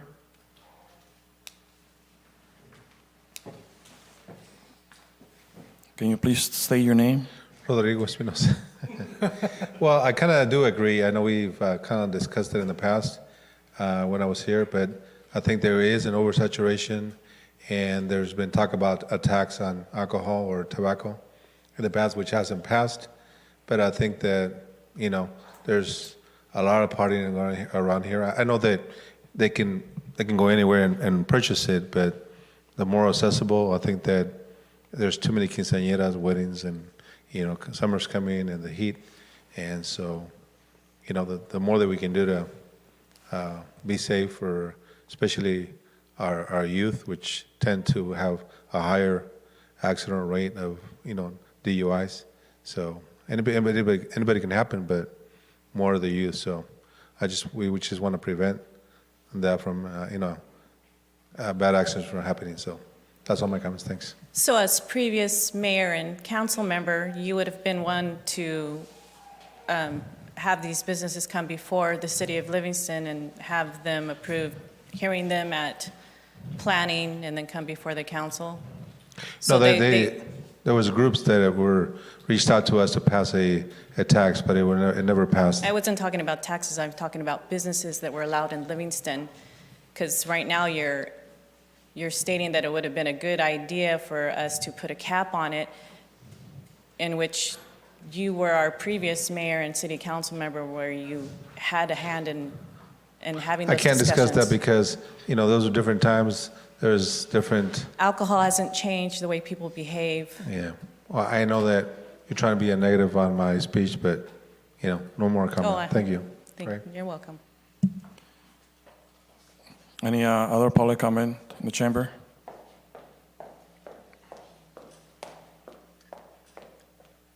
Council Mayor, Leticia Vasquez speaking. I think it's a great idea to do the research because there's been long conversations and posts on social media around alcohol in our city or alcohol stores in our city.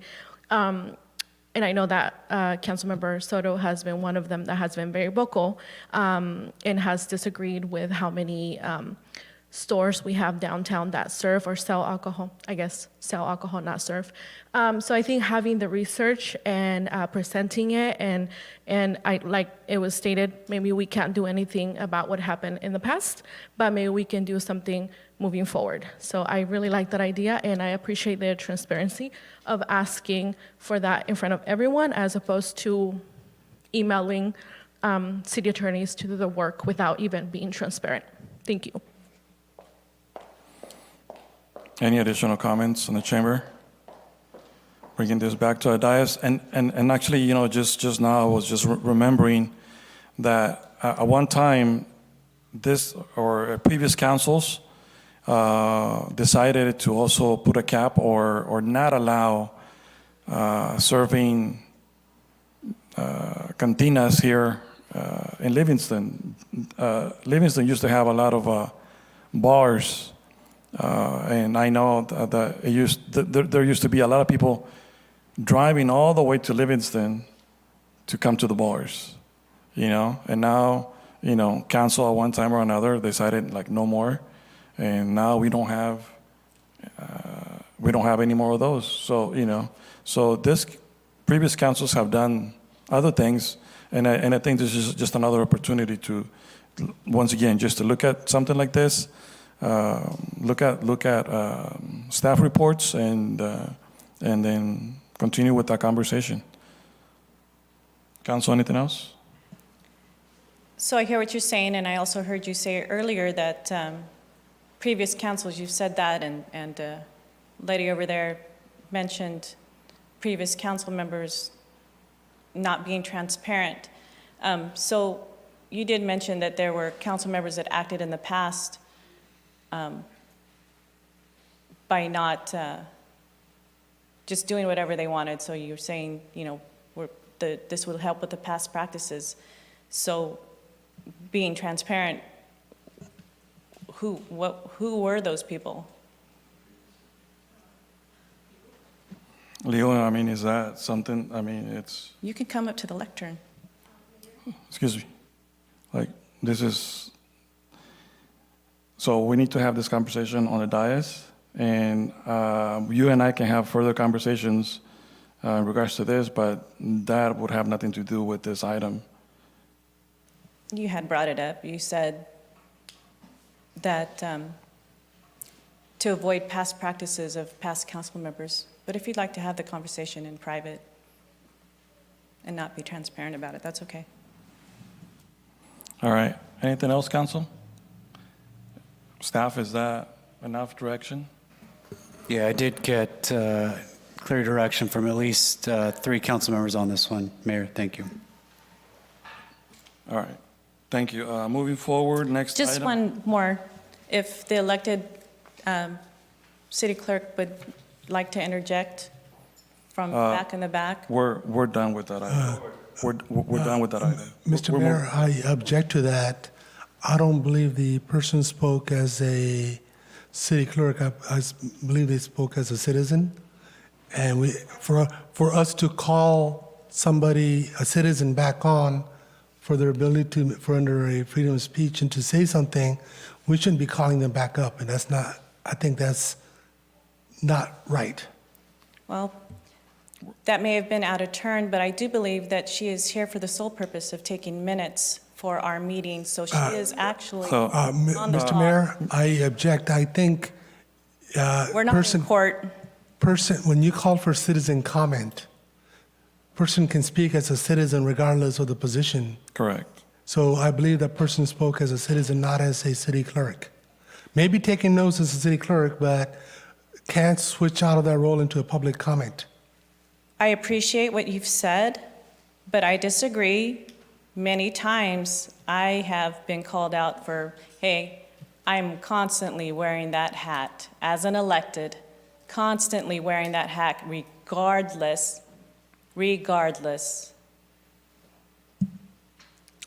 Okay, so we need to move forward.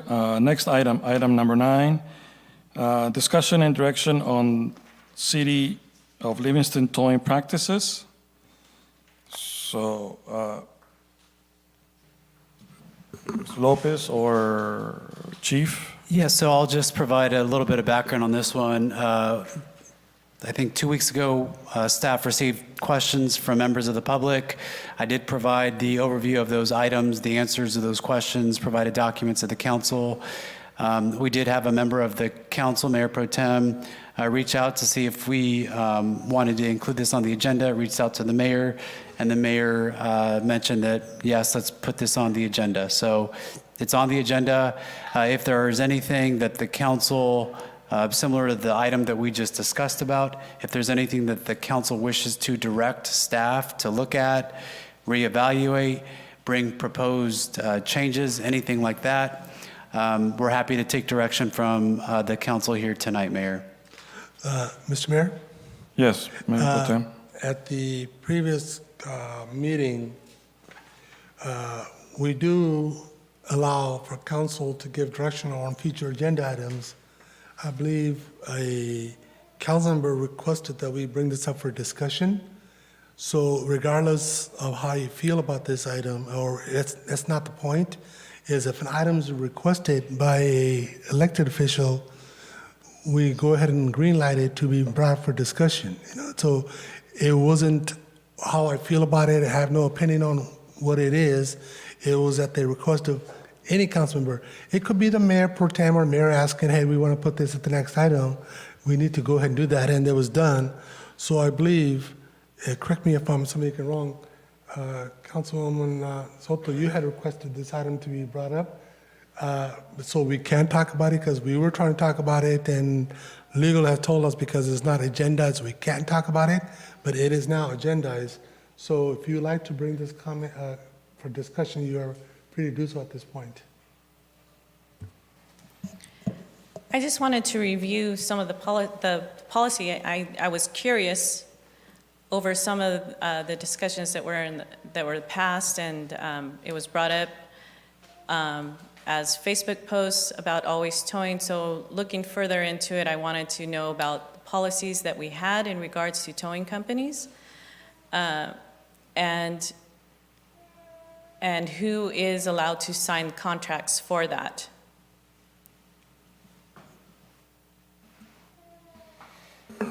So, where do I start on this one? The question that I had, and obviously I reached out to legal, was, would this type of agreement typically come forward to the council for approval, or would it be the city manager that would sign on behalf of the city? And so I don't want to speak for the city attorney, but I defer to kind of what the Muni Code states when it comes to these types of agreements and the process for these items.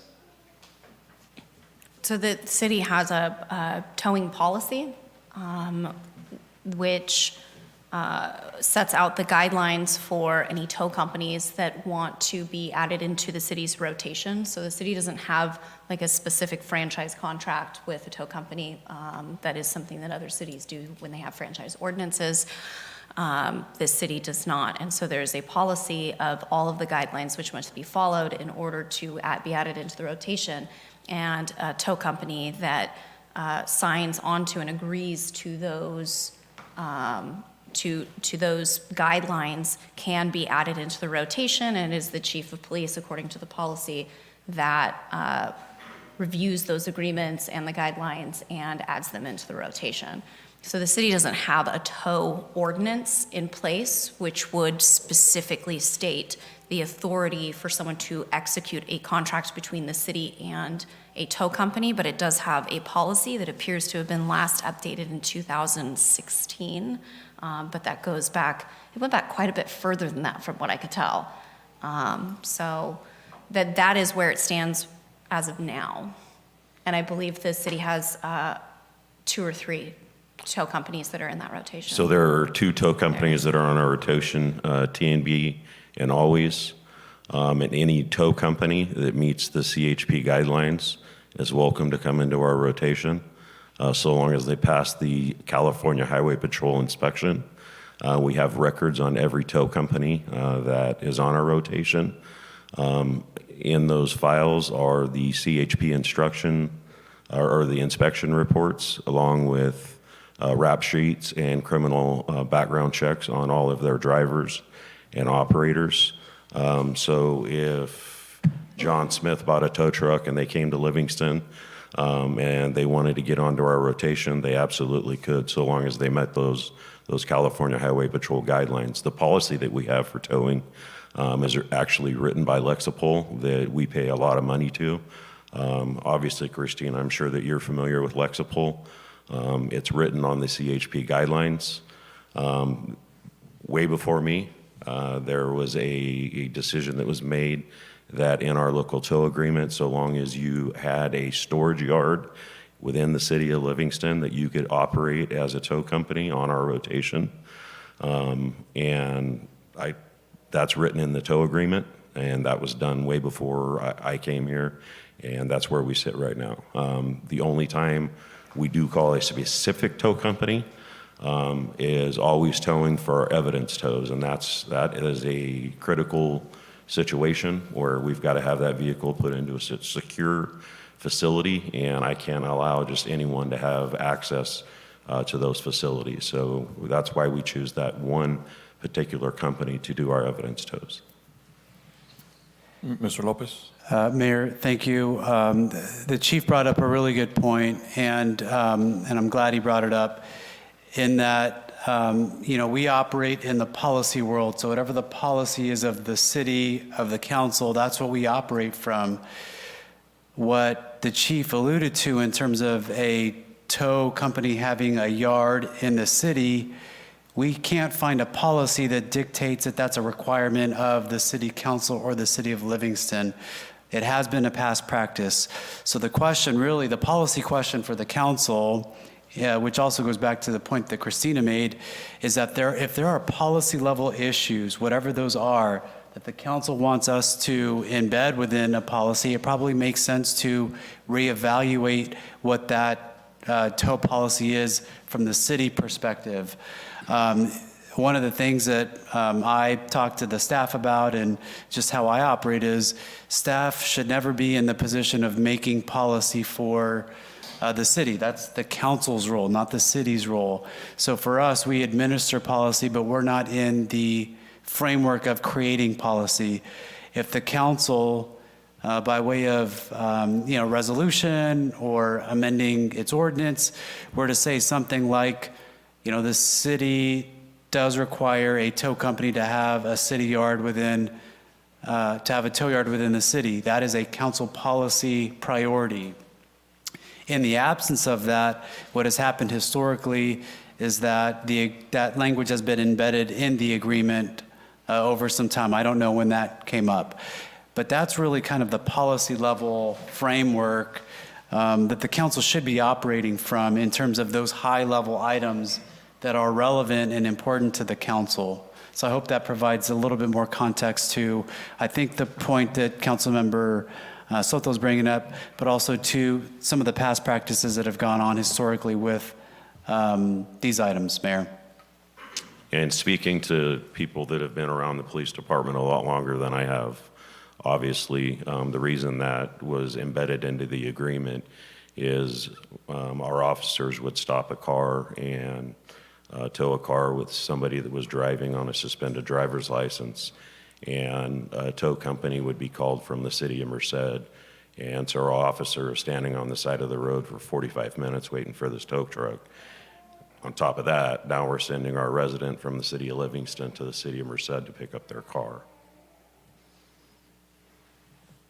Council, any questions? At one time, memory serves me, is I believe one time we had 6, maybe 7, 5 towing Five companies at the in most, town. yes. They had, I think it was more than that, but maybe I'm wrong, okay? But they were a lot more than now. Let's put it that way. And they each had a yard, but they left the city because there were not enough vehicles for them to be profitable on. So they went into other cities where they think they would get more in rotation. So it is, I believe the chief is correct. It was to have a local yard was done. It wasn't done by us. I think it was done by previous chiefs and all that. They weren't.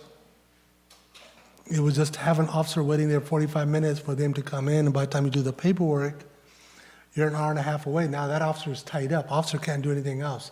And sometimes if you have 2 officers, now you just tied up the guy for who knows, or officer for so long. It was done for that, to speed up the process of, you're a local person, you're gonna get here faster, officers will do what they need to do, and they will, and it's done for efficiency. And then also, the chief is also correct, so if somebody was towed for lack of whatever it was, all they gotta do is just walk to the nearest yard if they don't have a vehicle, and go talk to the police, the department, and get a vehicle released, or whatever the process is, That's why it was done the way it was done a while back. And we did have multiple companies. I believe Mickey Shaw's was here, Disney, Byers, Always, and there were some others. I can't remember the name, but there were multiple companies that were here at the time. And council did not interfere. They left on their own. Thank you, Mayor Pro Tem. Anybody else in the council? Yes, Ms. Soto. So one of the reasons why that was brought up, and I did hear you mention all the tow companies that were present back in the day, but somewhere along the line, and I know that there's nothing that says anything about the tow yard having to be in Livingston. Not everybody that our officers pull over are going to be residents of Livingston. So having that tow yard here, but one of the things that sparked that is because I remember that 3 years ago, it was brought to council by you to have Always Towing as the primary tow company for the city of Livingston. And I know that council at that time had said no. And so looking through there and understanding the dynamics of both tow companies, which is Always Towing and T&B, and the one yard that is over there in the industrial area, it kind of puts one tow company, it gives the appearance of 2 tow companies when it's actually basically one. Okay, So let me explain on that, Go ahead. because I do know that the owners are related. So to me, maybe there was a discussion, but I don't think it was proposed, and I don't believe staff spent any time. It was something that was brought up in a comment, and not just like this item was brought up for comment. Councils bring up comments all the time. It doesn't mean anything was changed. There was no votes done. There was nothing, direction given to staff or anybody. So to me, on getting to we just had a conversation about lifting stores and all that, and so now we're gonna say a family that may be related can't have a similar business. So Joneses can't have two stores in town. Is that what we're saying, that families can't have more than one business? I mean, it's two different entities. So what are they doing? Taking a rotation from each other? I don't get it, you know? To me, to say that we're going to limit because you're related and you're not entitled to have your own business, it's kind of getting out there. I don't think we should be yet. If Acme Towing wants to come in town, say, put up a tow yard, go see the chief, you're on rotation. What's the problem? I don't get it. Nobody's saying you can't do it. To say we're going to limit you because of your last name is also inappropriate. So I don't think that's correct either. Council? Anything else before I go out to public comment? I'm going out for public comment in the chamber.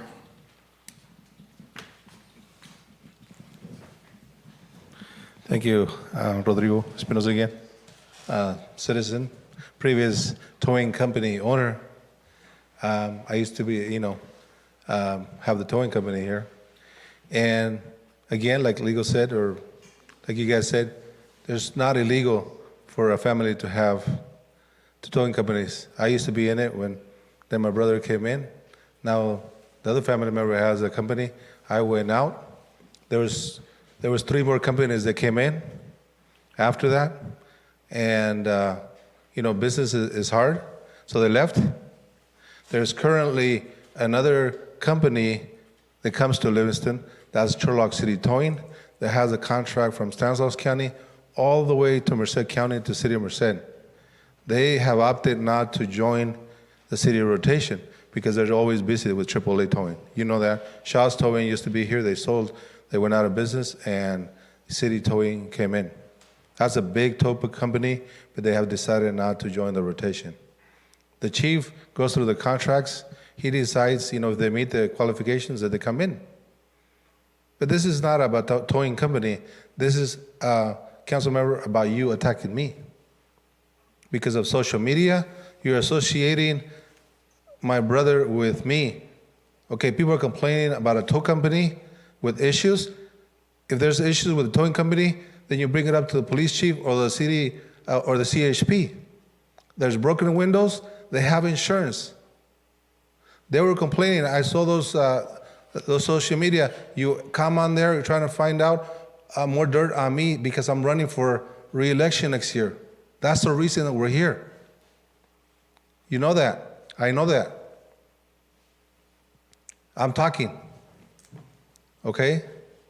I can talk about you all day. You have a lot of stuff under the carpet. But I opted not to. You don't live in the city, but you're here. You're sitting at that dais, which is illegal. I hear there's pictures of a council member on a bar naked, but I have opted not to use those because I'm better than that. There's unethical reasons why somebody was fired from the high school. I have to opt not to use that. And I know that, like I said, you're so mad because, you're there by yourself. You're alienating yourself. I'm by myself, like I said in last meeting, on the Board of Supervisors, but I try to do my job. Go after and help citizens, not attack me. You just try to attack me at the last agenda item. This is the last time I'm going to talk to you. There's no reason to talk to you because, like I said, you're obviously trying to find out with other people more dirt on me. It's like, well, you look look for whatever you want. Anybody can bring a resolution to the city for any business, not just towing, to be the exclusive provider of the city. But if the council votes no, it's their discussion. There's nothing illegal about discussing something on the city. The resolution for only two taco trucks in the city, it's there. When I was mayor, when I was on the council, they asked me to extend it. It wasn't extended. There's a lot of taco trucks all over the county, all over. And people are like saying, you know, well, why is there so many taco trucks? But the city has opted not to, just like the mayor said. Maybe you know, you guys will vote on it not to have alcohol and tobacco. But that's up to you guys, okay? It's a policy you will vote on. But I know your target is for you to attack me, to bring my association with a company. That's what this is on the agenda. Okay? And I'm not going to have a discussion here. I'm just commenting. Okay? So if you want to say your comments after citizens' comments, you can say whatever you want, but I'm not going to direct my comments. I'm not going to take more comments from you in the future. I will direct it to the board, but not take questions from you. Thank you. Any additional comments in the chamber? Can you please state your name for the record? Brandon Espinoza. I'm the manager for Always Towing. Just up here to see if you guys had any questions. I mean, I know it was brought up in the agenda. I mean, my family does own T&B Towing as well. There's nothing in the tow service agreement for the city of Livingston, CHP, that restricts us for having, you know, my family owning 2. We can own 5, we can own 10, as long as it's all done legally, you know. But I mean, I don't know if you guys have any questions for me.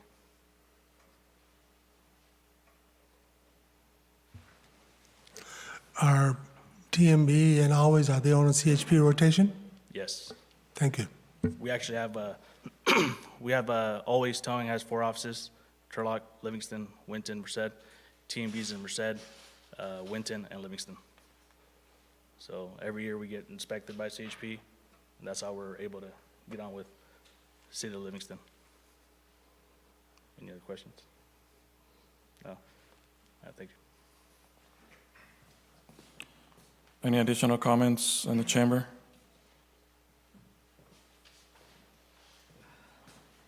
Can you please state your name for the record? Rigo Espinosa, 13355 Peach Avenue. I'm the owner of Always. I guess it's personal with me, you, I guess, because you brought Always. And since you're saying that there's social media, I'm in social media, but that's one thing. I leave it at social. I don't get involved with that. If you have a question, direct it to me, not to social media.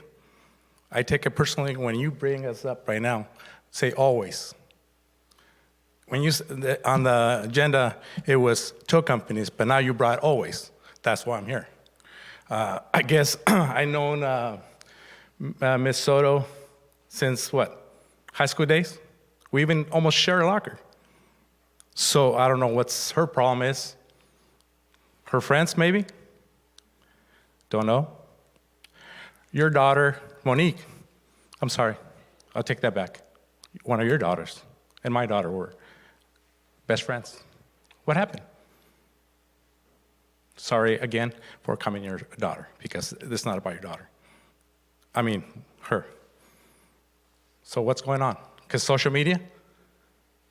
If it's about my brother, take it on with my brother, but not here. It's about me now, it's personal. It's Always. It's about my family, you brought it up. It's the family. So I'll make it personal. That's why I'm here.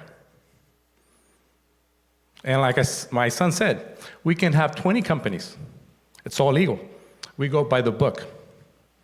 Like I told my brother, we used to be partners. When we came here, in what, 96, 98? I told him, we're here to stay. Why? Because I love Livingston. But it's hard to please everyone.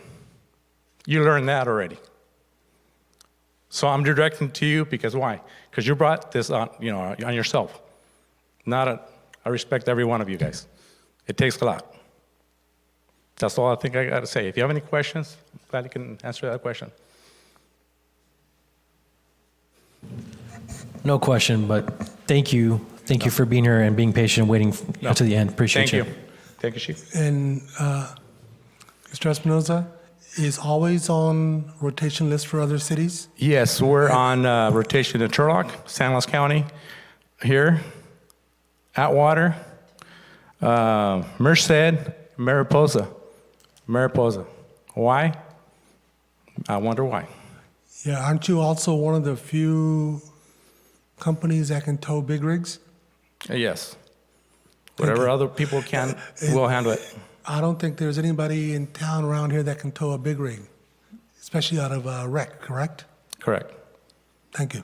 Thank you. Thank you. Any additional comments in the chamber? Any comments on the phone in regards to this item? Hearing none, bringing this back to the dais. So this is a discussion and direction item. Is there any direction from the council? So going back to what our city manager had suggested is that we review looking at some of the policies because there are some parts in there that do need to be looked at or are addressed on how we have done things in the past, because it seems that nobody knows how some of the parts of the ordinance were put in there. So if it was brought before council, we were able to look at it and have the further discussion and make it a policy going forward from this council. Because past practices, as what was said before, was one of the reasons that this was brought forward, is because I did see some inconsistencies, or I recall the inconsistency of having Always Towing being the sole towing company in Livingston, and that's why we have Always Towing. I brought up that name. You want to take, if you want, that's your business. That is your business. You own the business, as well as the family also owns T&B. So when I look at that, I look at seeing as it, oh, and you've made a good point. You probably could own 20 if you wanted to. But in the city of Livingston, we have looked at that, and we have someone that has approved contracts, and I don't know how it became a staff signing to approve those contracts, because it wasn't stated in the code or through the contracts that were being made. So I don't know what kinds of negotiations were made, neither do other council members in regards to that. So if it can be brought back, as the city manager had said, then that's what I'd like to see happen, because when it's explained to people that, well, the family owns it, this family, that family, and we see these names brought up. Well, I saw the names brought up. I don't want to say we, but I saw them brought up, and it's the same people own this company, and it's the only company that's in Livingston that has this property, this tow yard, and it says in this contract that this has to be this way.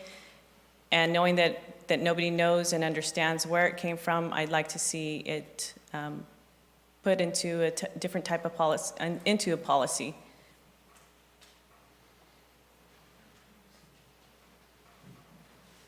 So, if I could just comment regarding, I think you need to educate her on corporations, companies. You can have two different entities, legal. It's a family, but it's two different entities. Corporations, it's like different people can own different companies. And obviously, some people need more legal advice than that.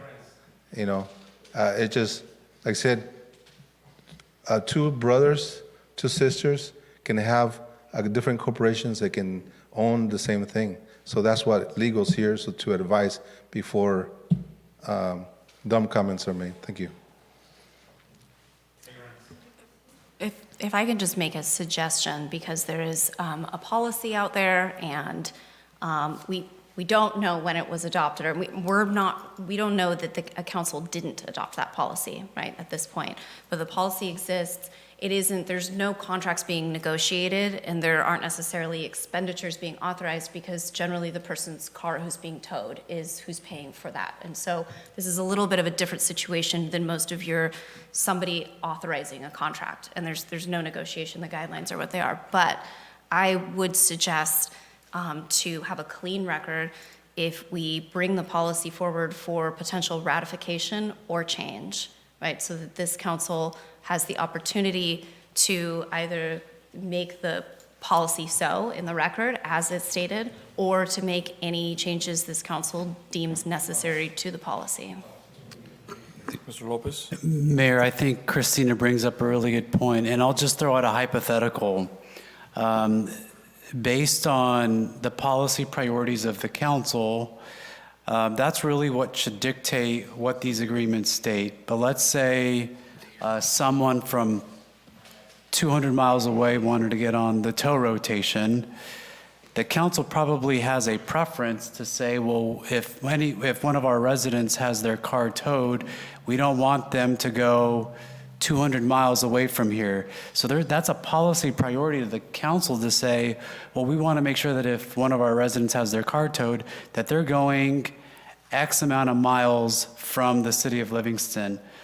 But right now, we can't seem to find anywhere where that's dictated. And so essentially you have, a staff member that's dictating those directives. And so as Christina alluded to, just to make things clean and clear, there's probably value in doing that so that there is, let's say the chief wanted to take a 5-month vacation to the Bahamas and someone wanted to get on the tow rotation, right? There is no policy that would dictate what those parameters are because the council hasn't weighed in on what those new items are on a go-forward basis.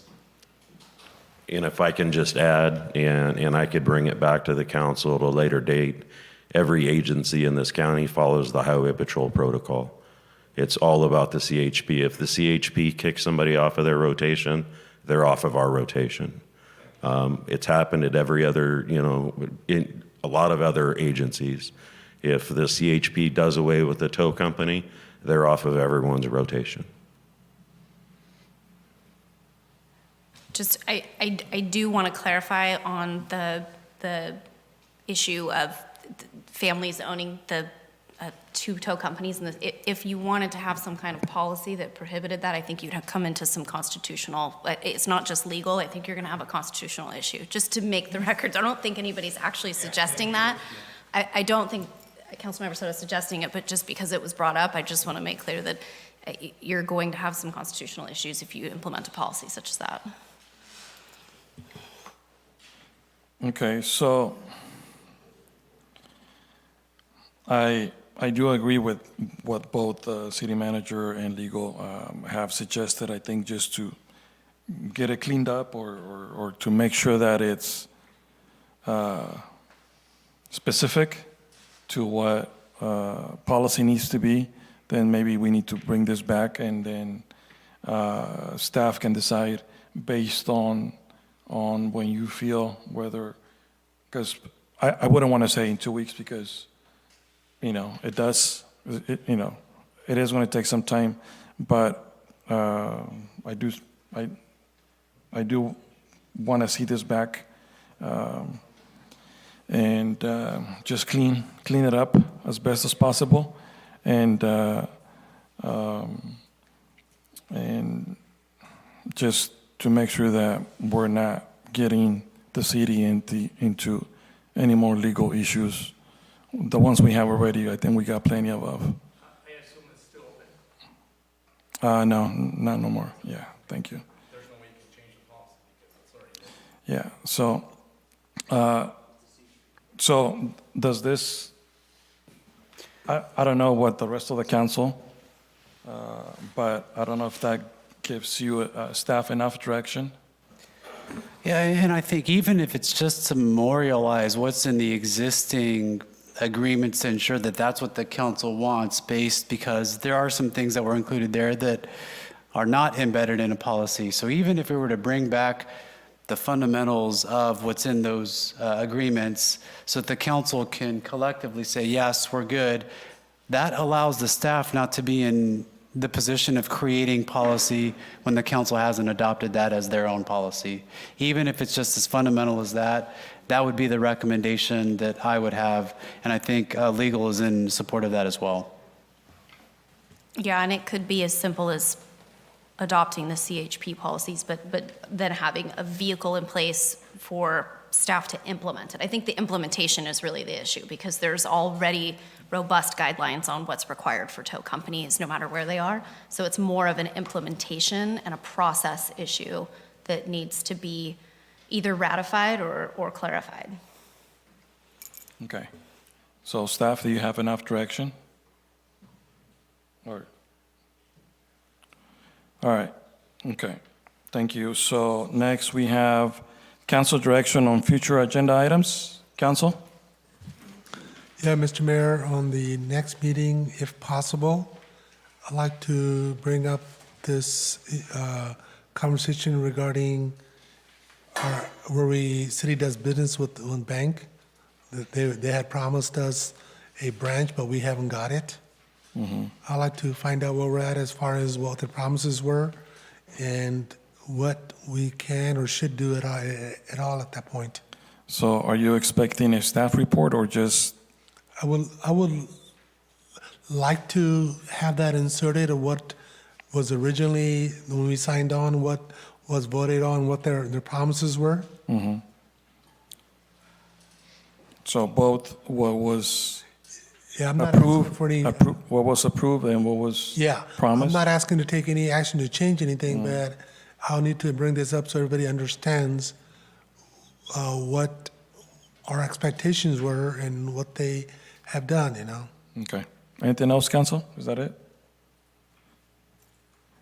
All right, so we are going to adjourn at 9:53 p.m. Thank you, everyone. Good night.